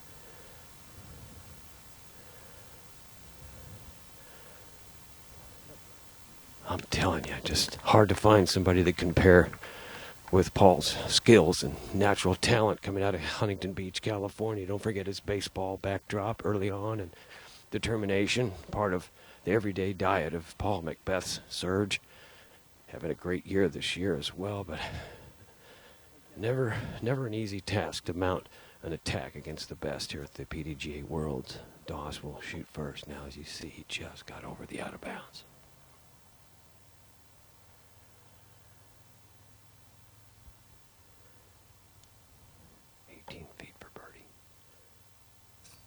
Oh boy, stayed in. Hit the back rail.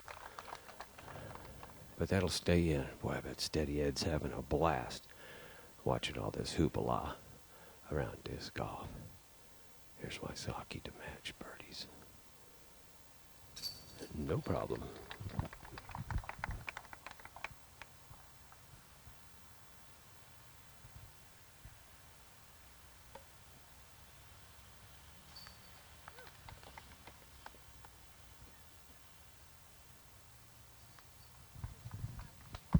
And all four players safely in for a star birdie here on number 9.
Fairway, 310 feet.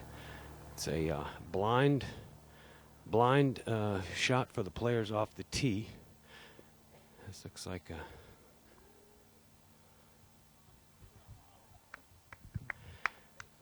the Wysocki sidearm stays perched up here on the green that drops off about 10 feet behind it.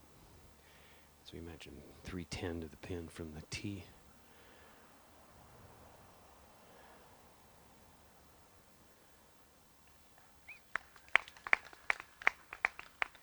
And here comes Doss.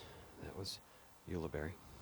Safely out in front, about 15 feet. Doss now, he's been turning over a backhand on this.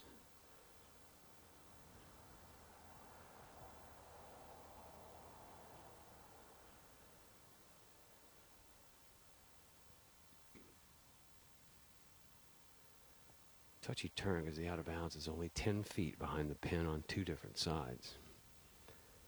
Wind off the left. Oh, that's going deep. If that flexes, that's a sidearm, so that's going to check up nice. And Doss up close again from 10 feet.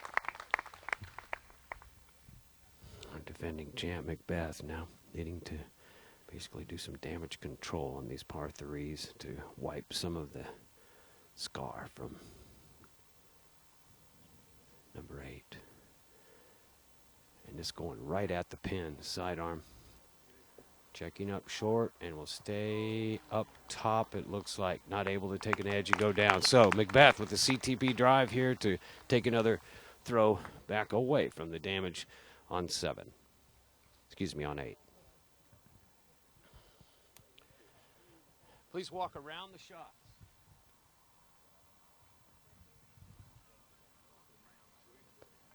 Our patrons here, we see lots of you with your mobile devices. Please be aware of our players' concern for, you know,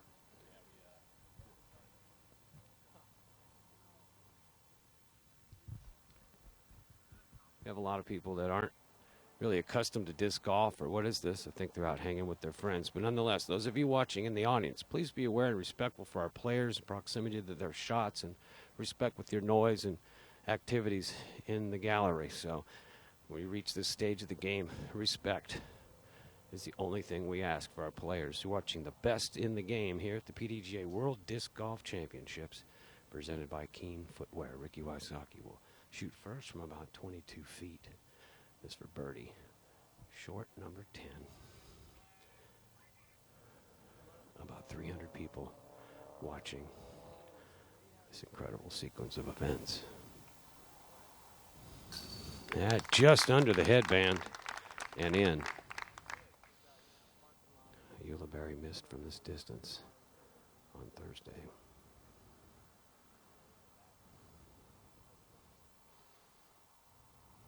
Just a couple inches lower. And it stays in. Using the right half of those chains well today, Ulibarri. Doss on a steady track back from a couple missteps early on 2 and 3.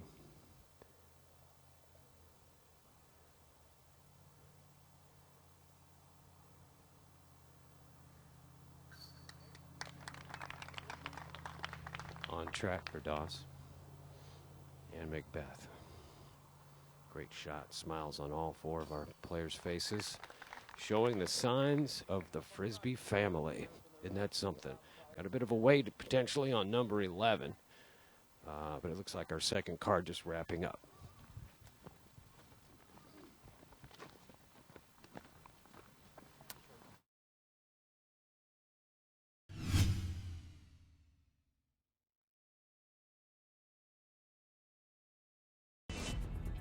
Disc golf is in the air.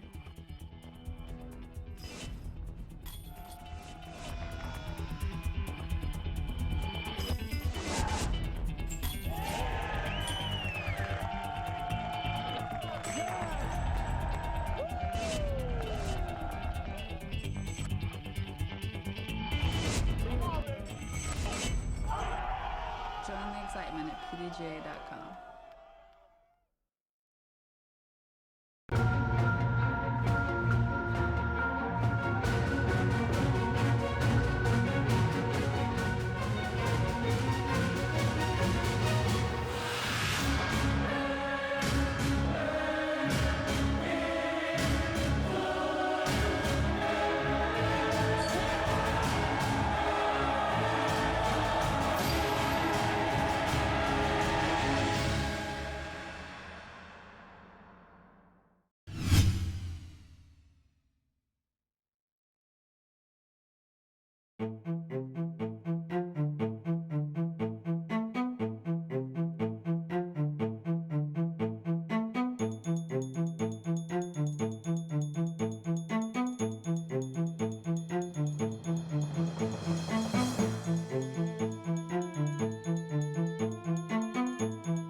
welcome, ladies and gentlemen, to the 11th hole.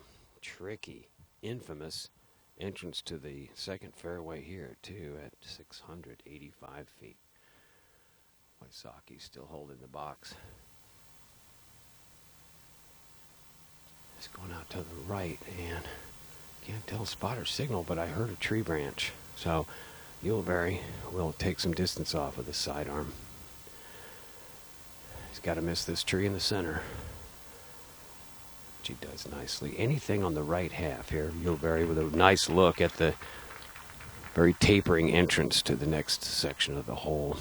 Anybody on the right half is going to have a much better look, but less access up top and over the height necessary to clear this huge Doss, using all the right half too. He's coming right at our camera.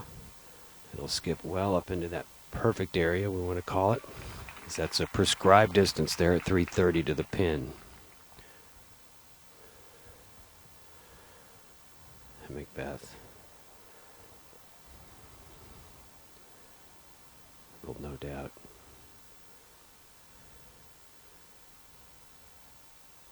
And he's, as we guessed, taking a little distance off. That's right in his zone. Again, these folks have practiced the holes numerous times, and at this level of the game, amazing. The word amazing is used quite often.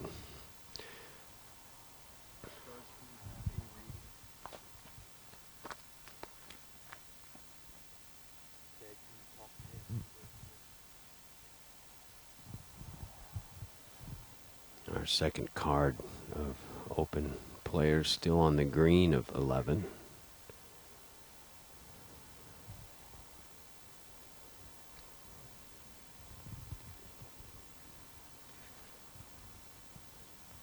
Shout out to our viewers, and now we see the branch, the vegetation that we heard off of the Wysocki drive. It was out so high and short it hit the tree in the middle of the fairway.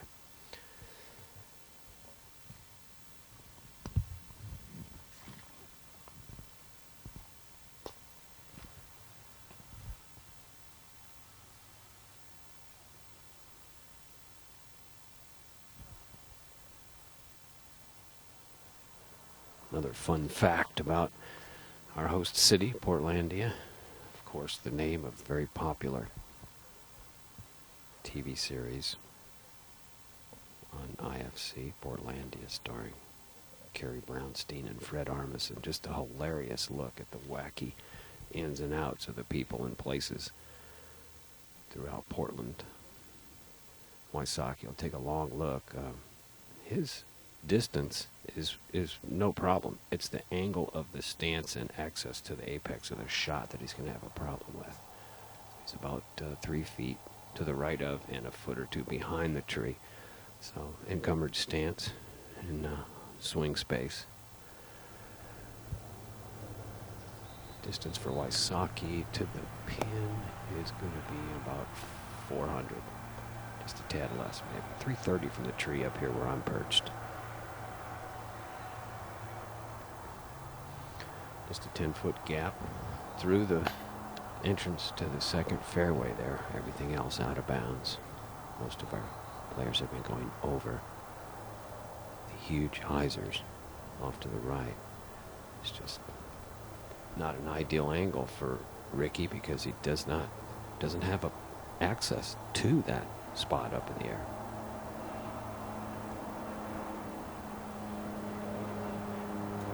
Going to the sidearm. Look for this to be turned over and then flex, but out of bounds right could threaten.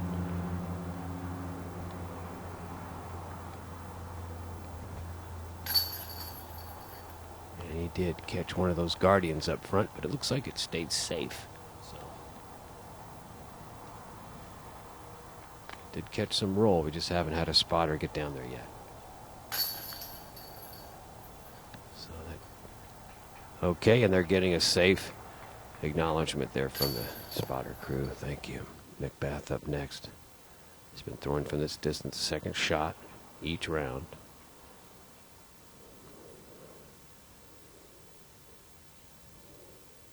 It's about 350, 360 from his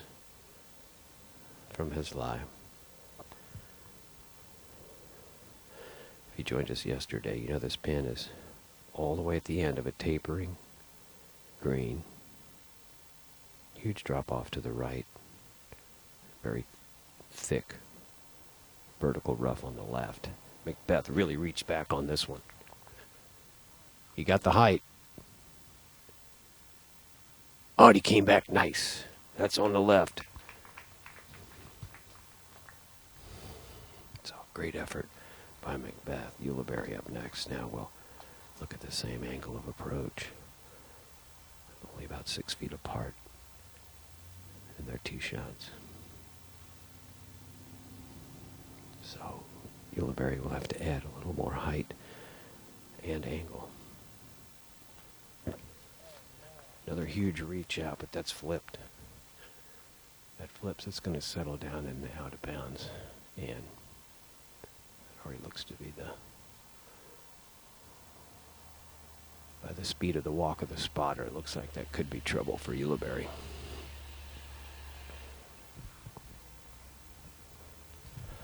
Nate Doss has reached his tee shot. He'll be the 4th of 4 to approach, and you just watch that Ulibarri approach, and we'll definitely skip that page. Doss has been here both rounds we've covered on the Open Players ideal placement. He's going to have to get up about 150 feet and out that remaining 330.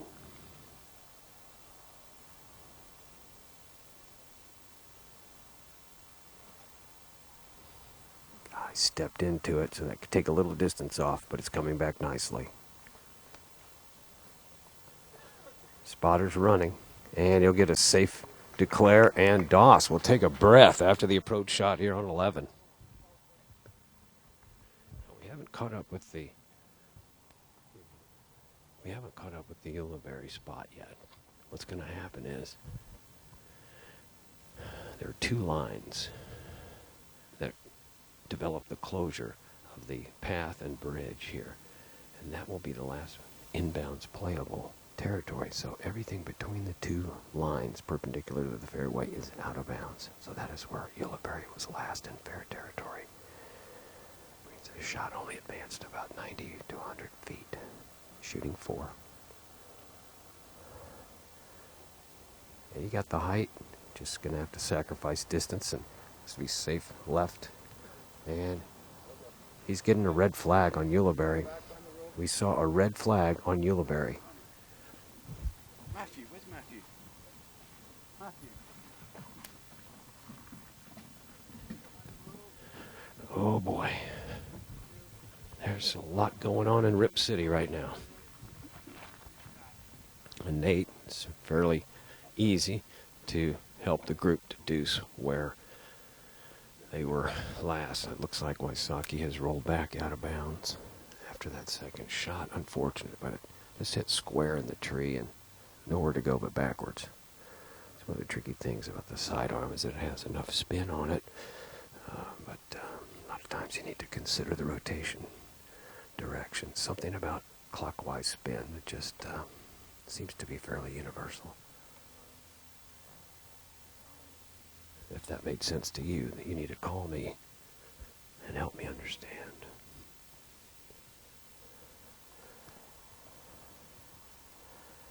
Now McBeth is looking at a very similar situation where his meter is going to put him in a totally encumbered. So we're looking for the closest spot to the perpendicular 1 meter. For Wysocki, McBeth in there to assist as well. Yeah. Ricky again with that putter. You got to watch out not to carry your throwing hand into that tree. Watch that swing space, bro. He's got 120 feet to the pin.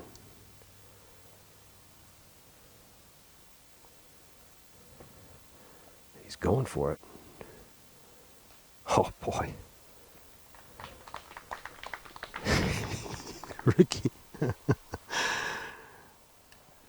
Ricky was waving, you know, thanks. Yeah, nice approach. The fun of the flying disc. Some more notables in the audience. I see Ken Tank Franks out of Kansas City, recently engaged with Heidi, his life's best friend. Murray Prichter, Murray the Brit, Bill Newman, Jeff Haggerty, all out here helping our crowd control team.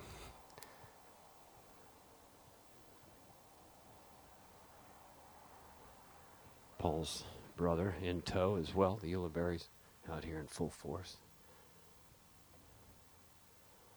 Paul is I believe he and Katrina Allen won a couple World Mixed Pairs doubles titles. Don't forget Paul Ulibarri, the 2006 Amateur Men's World Champion.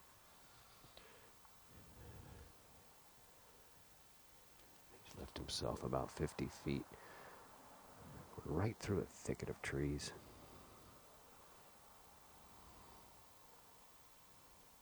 Oh boy, valiant effort. Just hopped over the left rail though. Is in for a second and then back out. Steadies nubs. In play, McBeth. It's a makeable route. It's just, it's got to do like a triple break to get through and in. There's really no reason to go for this.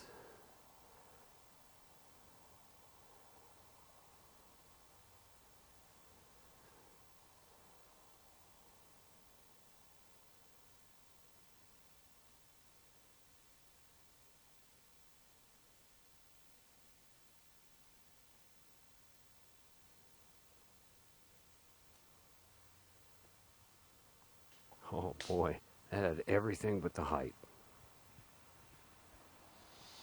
Unfortunate for McBeth.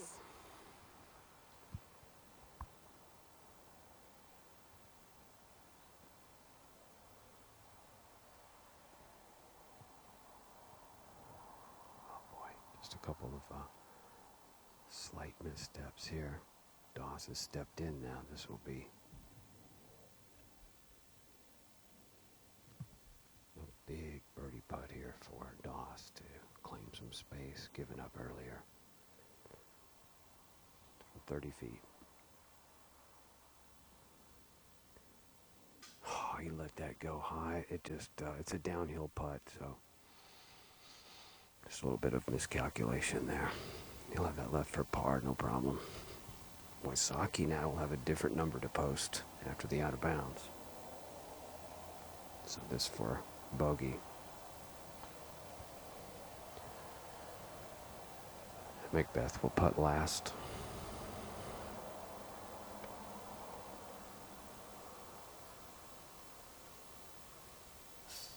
And safely in for the Wysocki 5.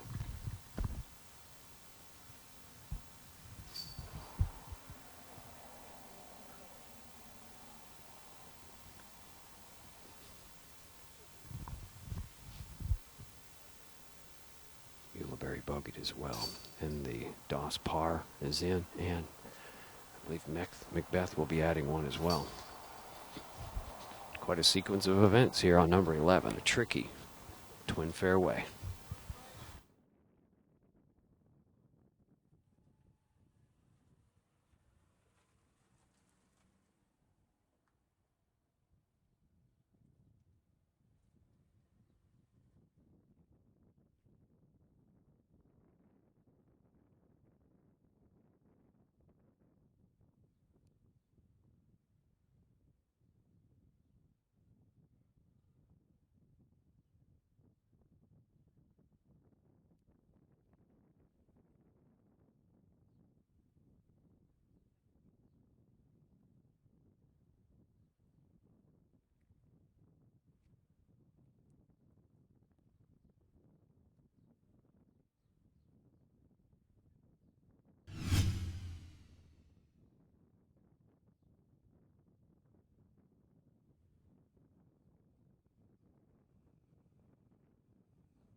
We have just completed hole 11, and again, interesting sequence of events.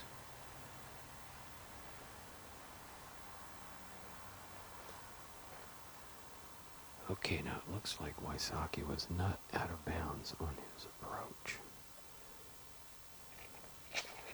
So he parred. Here goes the flick, but he carried it left. He's looking for some skip up into the grove of trees. Had a lot of velocity on it. Looks like it did a little multiple skip up into the grove. So Wysocki and Doss with par. Wysocki's held the box for about 6 holes now, maybe more. If Doss can get this out of the gap here, he could be well on his way for repairing those early missteps.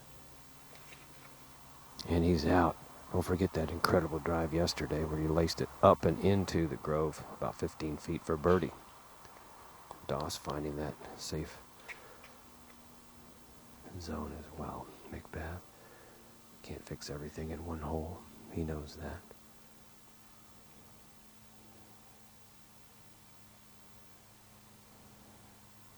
This young man cares about his sport and his effort so much. McBeth is out as well, looking for some turn. Looks like it wants to stay left. It did. Kind of stayed a straight line. Nothing wrong with that, though. Ulibarri out of bounds here on Thursday on the drive. Just a little too much turn. That can happen when you're forcing it through a tight early gap. This is ripped and going right. Oh boy, if that can skip at all, that could have avoided the out of bounds, but almost identical to the Thursday result here on 12.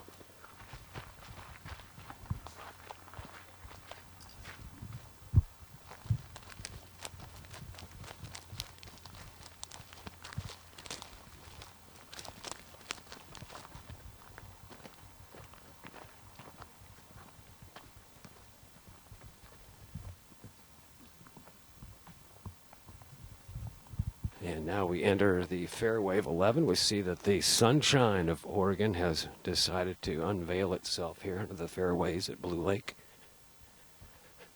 Temperatures just kicked up about 8 degrees. Well in excess of 200. Watching our top men's open card here at the PDGA World Championships of Disc Golf. Presented by Keen Footwear. This is an amazing gathering. 6 nations represented this year, over 600 players.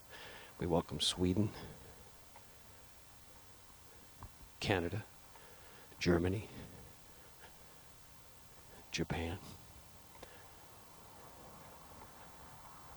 New Zealand, and of course the United States. Ricky Wysocki stayed well outside the grove, so he's right now 60 feet away from the pin. And chains. It's going to be tough. You got to weave something in there just to get close. There's probably 100 trees surrounding the pin.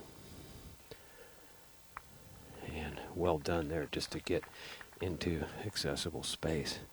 Doss is snookered by this fairway tree. He's well short of yesterday's tee shot, but switching to the straddle right. Have wide open shot at it.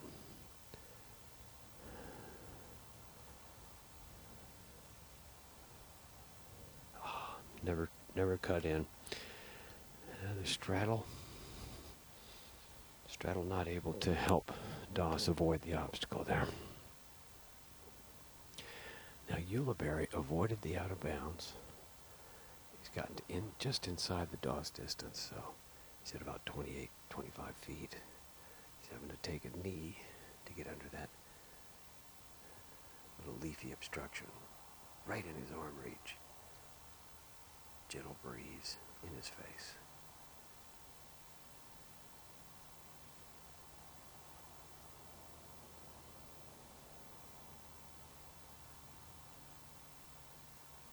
And no metal.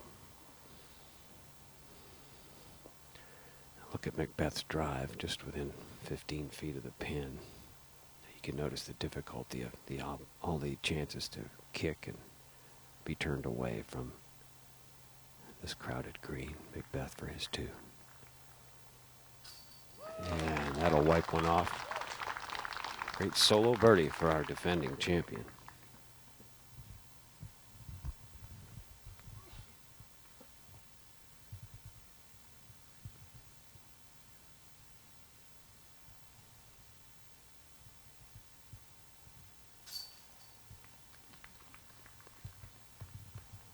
Wysocki, Doss, and Ulibarri will card their threes.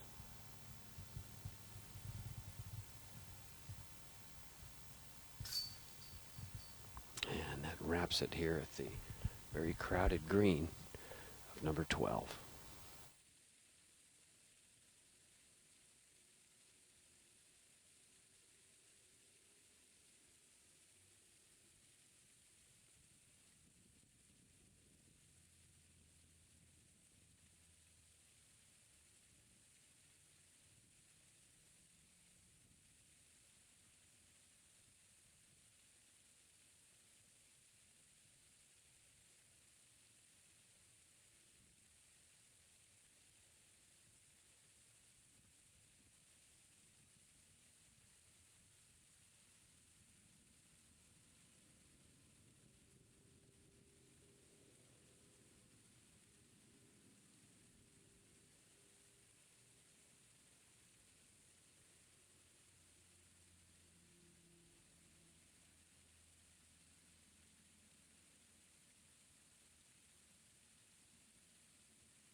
I've been asked from time to time over the years, what is the big bead about on various discs that we have?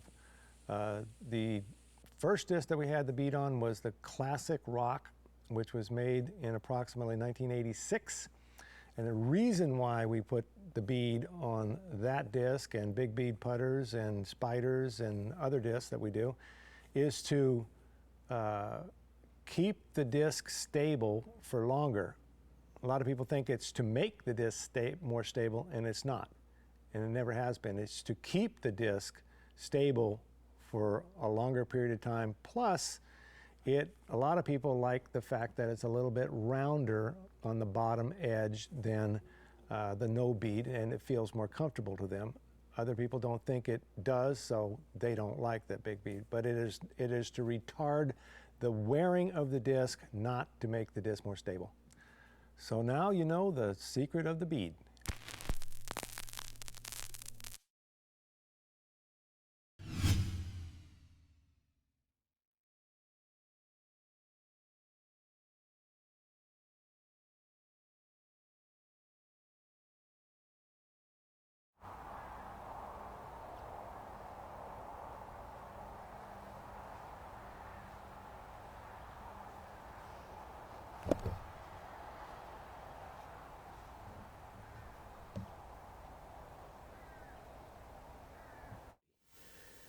Go first. We're about to give away our first prize, a UV disc golf bag. Big sidearm. Don't forget they're sacrificing distance for placement here. It's a par 4, 625.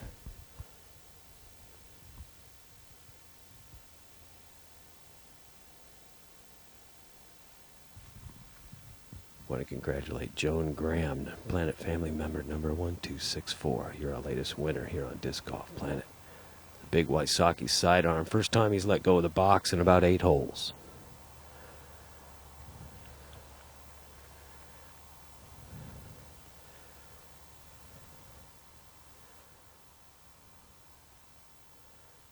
Here's Doss eyeing this wide open, yet narrow fairway without a bounce the entire length, right and left. Only one to go with the backhand. Shows confidence not to let it drift left, and he's right there next to the other fellas. Good concentration. Bernster hitting a big birdie putt behind us. And Ulibarri will cut well short with the sidearm after that damaging triple on 11.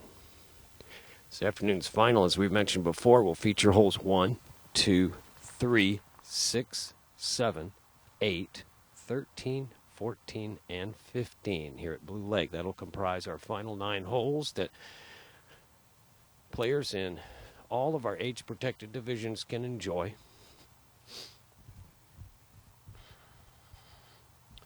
Blue Lake has been the site of the majority of our Planet coverage here at the Worlds. Thanks to our members and viewers around the globe, we're achieving some numbers not witnessed before, and for that, we hope you're enjoying yourself in extreme fashion around the globe.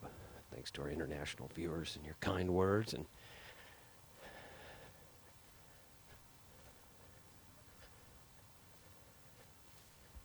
I'm just going to make my way just past the peripheral of Ulibarri. Excuse me, Paul.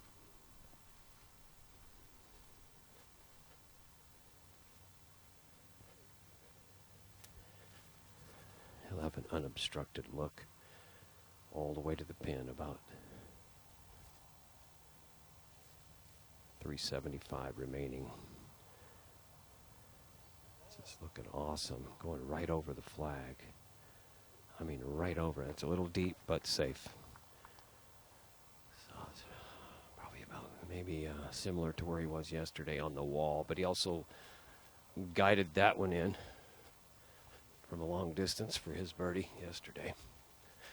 Paul, of course, being in a similar situation just a few years ago in the World Championships on Friday and going into the final day with the lead or share of the lead. It's quite a lot to have on your shoulders. It's Paul McBeth for about 350, 325.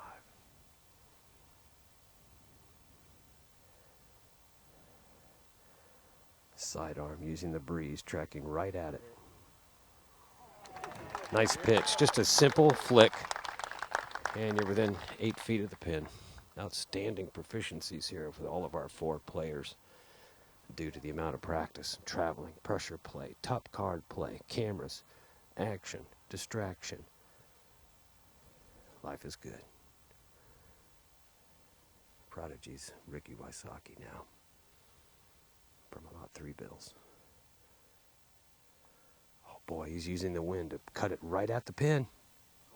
Just about a fairway ace and eagle for Wysocki, but he's safely underneath. Doesn't get much better than this, folks. If only Steady Ed could join us right now. Shout out. Farina, everybody at DGA. Here's Discraps and Nate Doss.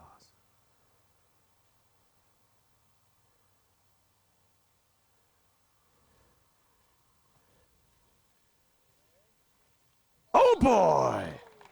And another thrilling result for our top men's cards. Look at these approach shots. These are sidearms traveling well in excess of 100 yards with pinpoint accuracy.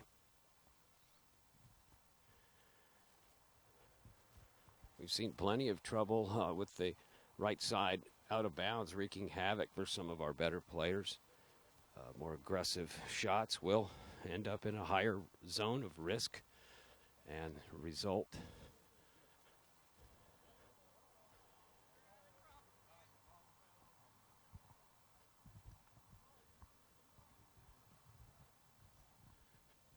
probably need to make an announcement soon for anyone not carrying a bag or a camera. It's going to need to stay outside the yellow ropes or behind the scoreboard. We appreciate everybody's cooperation, but it's looking a little bit like a picnic here once in a while.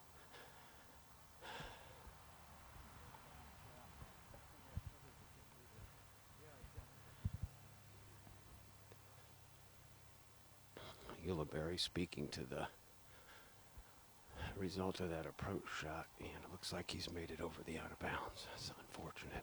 He just let it rip. Took some air. Beautiful turnovers, just too big of a shot to stay in. From the back side of the putting surface, Paul Ulibarri to save par here around 13. 45 feet, too low. Oh, he just got it over the rail. He's waving to the audience before it finished jiggling chains. Hot dog. He's really got that walking putt working. Doss will be behind the pin about 15 feet. This for birdie.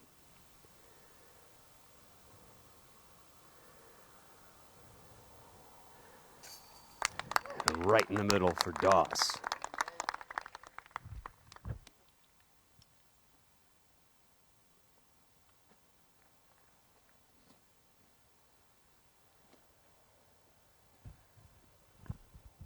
McBeth from 12.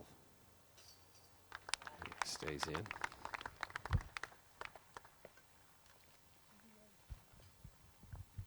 And Wysocki with that near fairway ace of an approach will tap for birdie as well.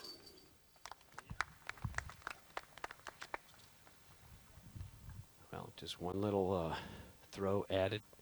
Although it may deem bigger than it is now, we don't know. But again, just a slight misstep for Ulibarri, but we'll save par.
Disc golf. It's in the air.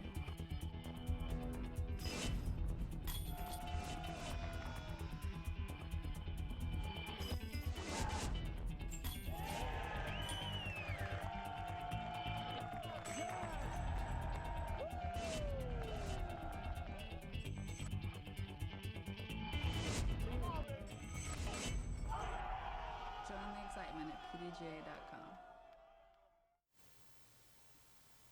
We're going to have Wysocki on the box now at number 14. Interesting and very challenging par 5, the second of 3 today. 910 feet. Excuse me, it's McBeth off first after the birdie.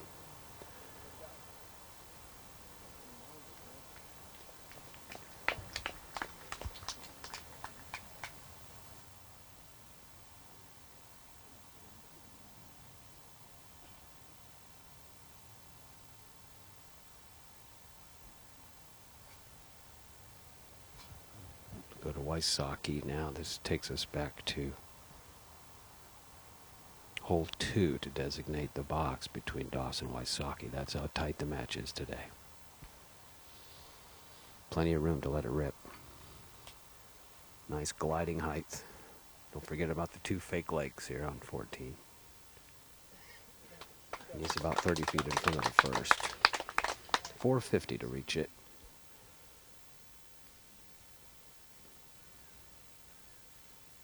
Doss looking down the center. Very narrow gap to exit the tee area. And from there on, it's wide open America. He's flexing it a lot more on the right half to finish back in the center nicely.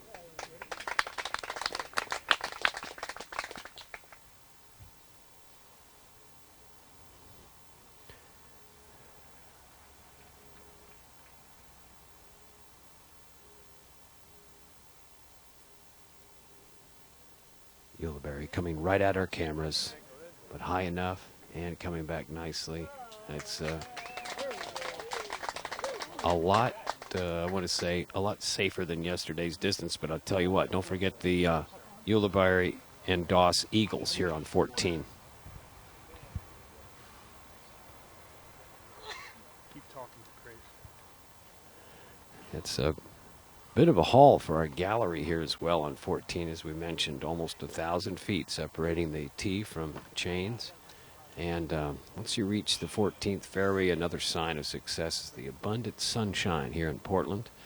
We've discovered an incredible relationship between the state of Oregon and Portlandia and Mother Nature to let this week's weather just be an ideal cluster of conditions. Doss out in front of the walk, Wysocki in tow, McBeth on the far left edge of the fairway. Keeping clear, Ulibarri holding his right elbow a bit, and can't tell if that was just a maintenance massage or could have some type of activation going on. We hope not. The focus of our broadcast today, folks, is you, the lifeblood of Disc Golf Planet, our viewers worldwide, posting numbers not experienced before by our faithful followers. We thank you for your support and your kind and supportive words, and making history this week. In our 5th year of broadcasting the best at Disc Golf, Disc Golf Planet makes a promise to you to fulfill the need for visual excellence in disc golf. Proud to be here. In the backdrop on the green right now, David Feldberg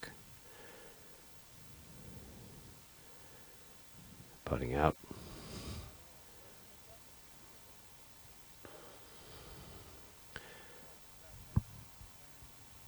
We're going to look at McBeth, Ulibarri, Doss for the order, I believe.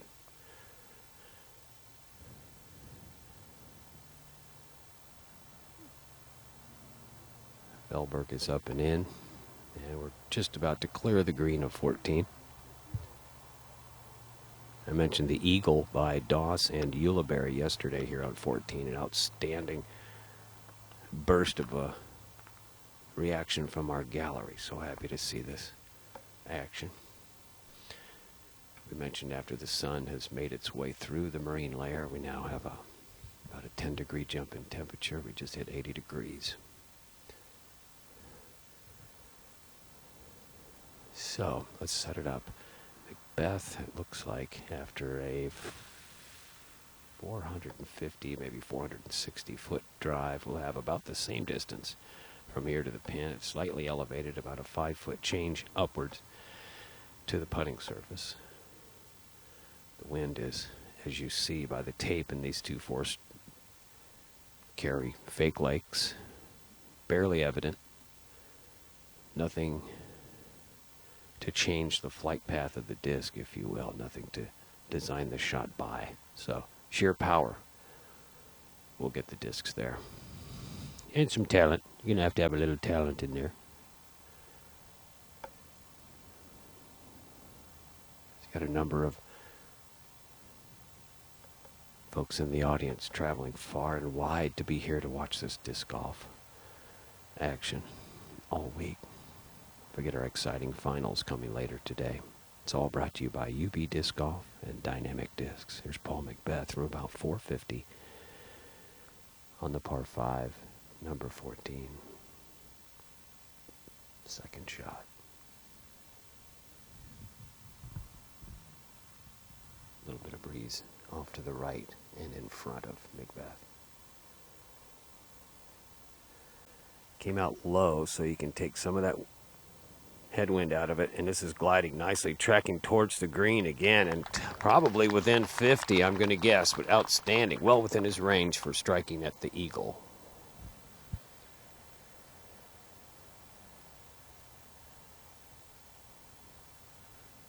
Ulibarri is set already. A little bit of a front foot slip. That's not going to let it turn over quick enough, so that's going towards the OB. Safe and in front. No loss there. He's got a little bit of a patch of dry grass, although most of the Portland area is still under the result of very dry skies and less than normal rainfall, so dry grass took a toll there with the Ulibarri approach. Doss eyeing as if he's looking through just a crack in the gate at the pin.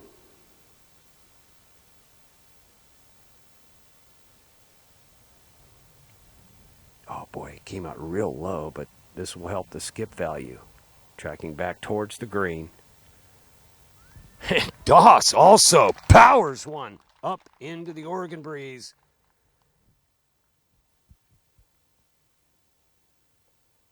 About a steady 3 to 5. More to the 3 mile an hour size of breeze. Ricky's prepared to really let one go. Don't forget the out of bounds left.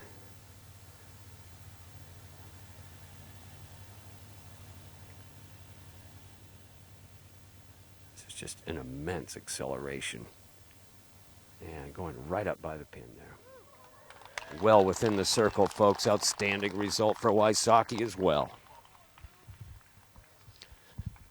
Fans beginning to feel the energy. We're entering these final 5 holes of the round. It's a rare opportunity to have this space and access to the fairway to let one rip, so a gentleman really enjoying getting some of that blood pumping in the arms. Those of you at home traveling to the Portland area, don't forget it's an exciting place. A couple other interesting facts about our host city this week. I pulled these out personally. But Portland, Oregon, is also known for having the most strip clubs per capita than any other city in the United States. So, quite a few things to do on Friday night. And for some of our pub goers, you'll enjoy that Portland, as far as other than outside the country of France, Portland, Oregon, also still legal to bring your dog into the pub with you. So, man's best friend. Plus, you don't have to buy, he just gets by on water, so. If you can find cheap some, date. I don't know if there's some in that cooler, that'd be great. From about 70 feet. I think there might be some in that cooler. It's for eagle. Everything was there but the direction. So left that left for birdie 4.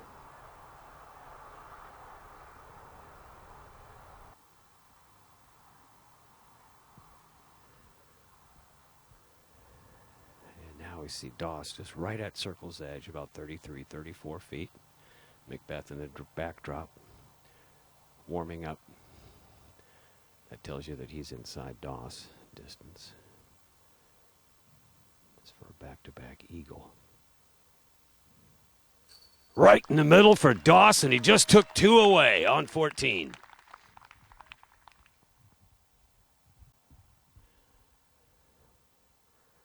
McBeth from just a foot less for eagle.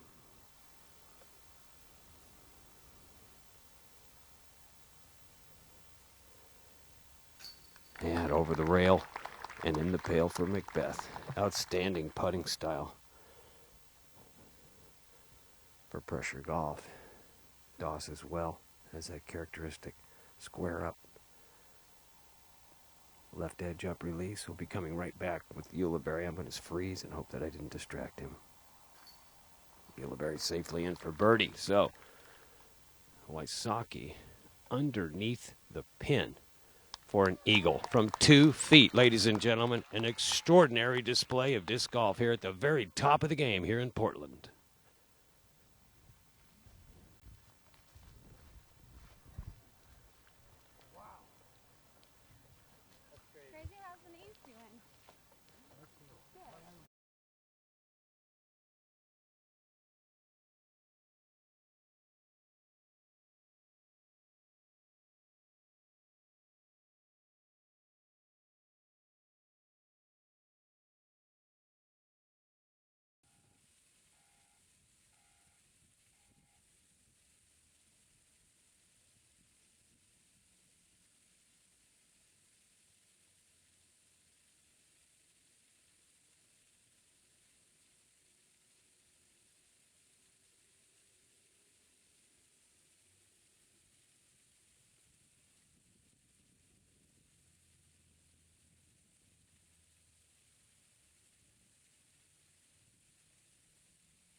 Eco Star Destroyer.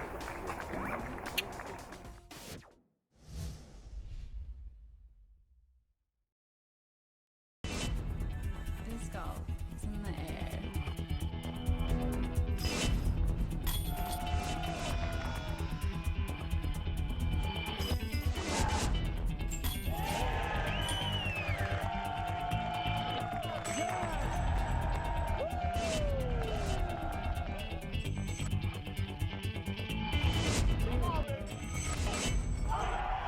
Join the excitement at PDGA.com.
standby. I don't have any prize info quite yet.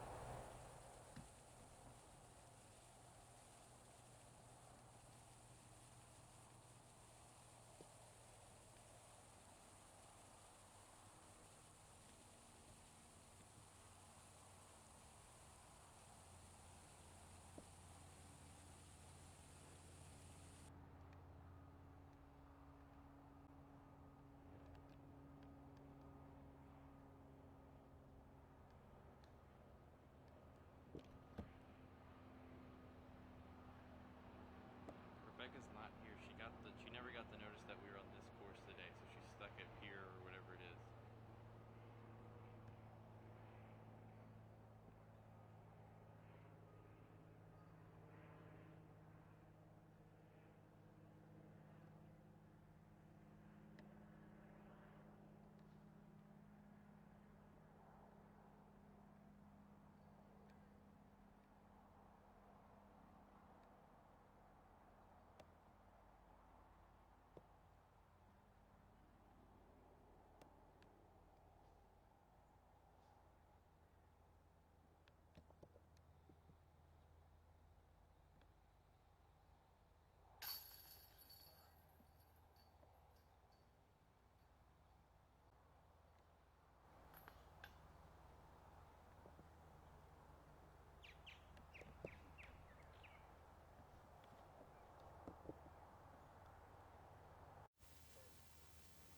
Welcome back, ladies and gentlemen. The 15th fairway. Got a bit of a wait for our lead card as the open second card completes the second half of the fairway.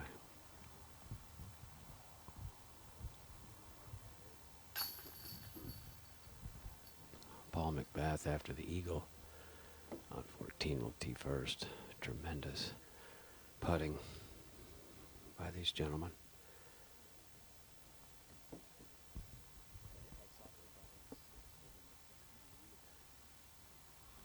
This is an 815-foot par 4. Drive to the sidewalk, you just hit 5 bills. So McBeth will carry well over the 500-foot mark. There you have it.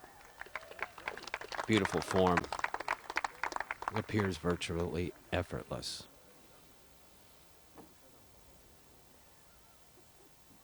Wysocki trading the box with Ulibarri, Doss, and McBeth so far has held that top spot all but 3 holes thus far. Looks like he's going to the flick. Nope. Using all of that right half. It's coming back towards the out of bounds. And that'll stay safe, but with some tricky footwork on the gravel path, shouldn't be much of a problem. Doss on the tee. Players enjoying the gentle breeze as we see the keen fly banners in the backdrop waving in approval.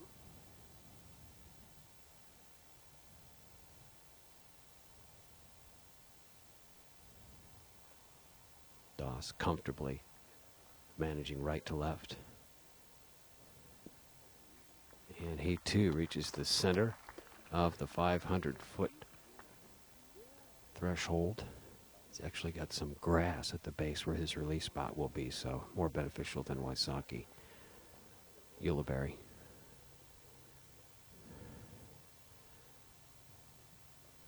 Will come up well short of the mark. Something tells me his right elbow may be talking to him somewhat, but uncharacteristically short tee shot distance for Ulibarri. May be part of the course management plan, his strategy, but as he's spoken to in our interviews this week, he's sticking to his routine. Practice what you practiced. Stick to what you have been gathering on the march towards Portland. This is live coverage, folks, of the final day here at the PDGA World Disc Golf Championships presented by Keen Footwear. I'm your host, Crazy John Brooks, alongside a massive gallery, all in support of our top 2 and 3 cards of open players with an absolutely stunning display on hole 14. 3 eagles. Doss, McBeth, and Wysocki all carding threes on the par 5 14th. Ulibarri barely missing his eagle, so just slaughtering these long holes. These fellas have worked all their lives. Most of their adolescent years spent honing their games. Wysocki, the most recent to enter the ranks.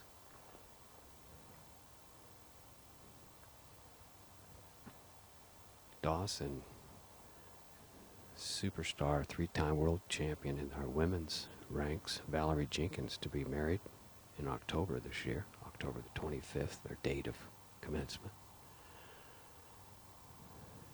Doss out in front on the inspection will be reminded that Ulibarri is about 35 feet behind him.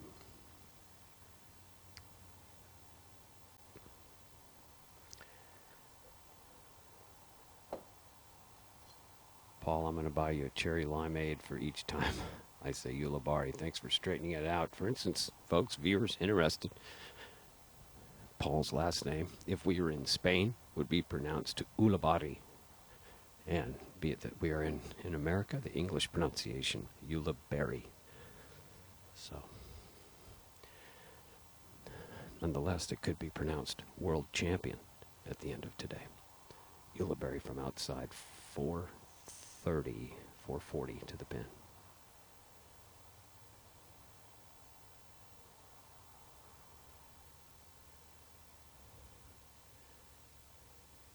Beautiful footwork. And he's slid it up onto the putting surface nicely. It's a par 4.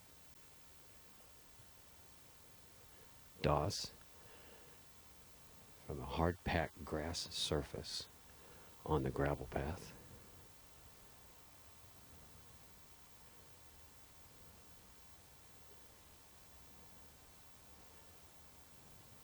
He's asking it to turn more. It's coming back hard left, but right at it. And it appeared to finish a little bit further left, but up there close, within reach. Wysocki checking the breeze. If there's anything evident, it would be a slight tailwind for players. They're working on a right to left orientation, so any of the wind is going to help push to the right. That's to the player's advantage, though.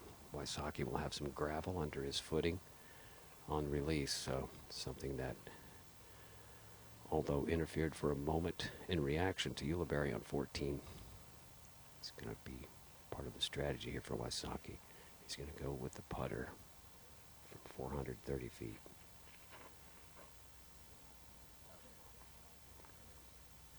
Taking a direct line at the base, too. That's close.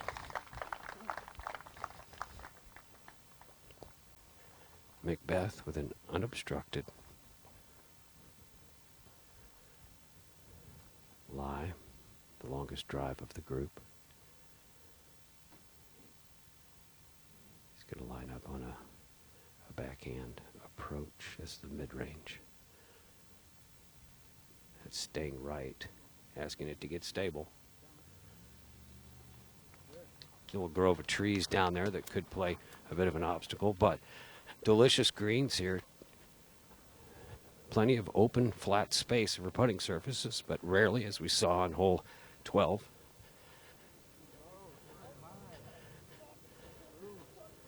Trees can play in many fashions.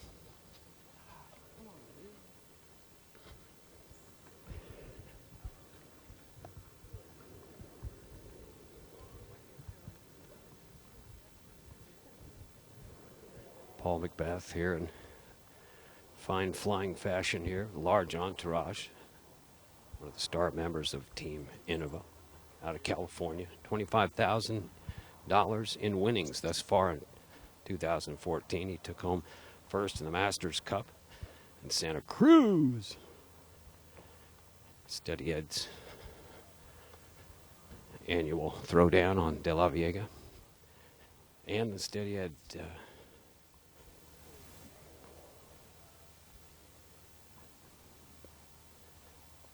Steady Ed home ground there in Santa Cruz, close to Palo Alto home.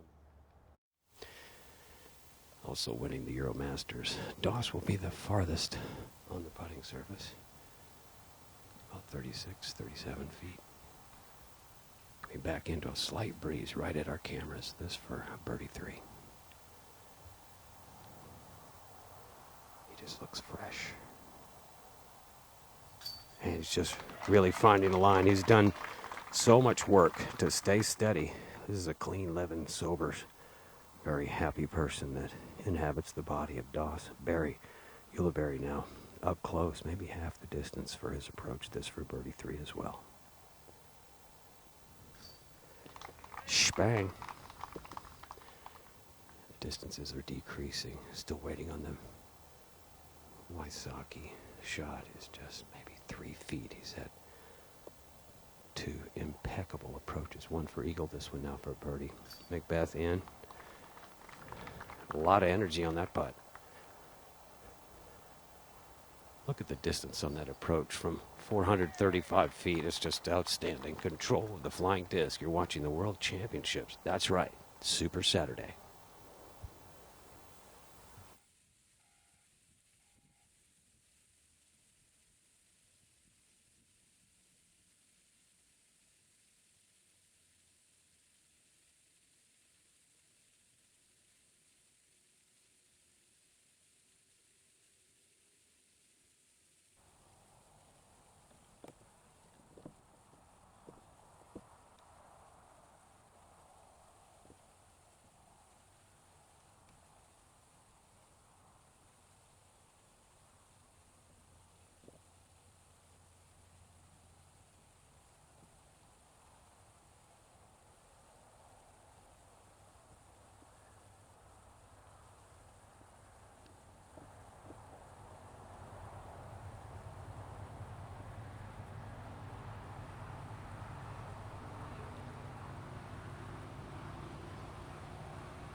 I'm sorry, repeat that.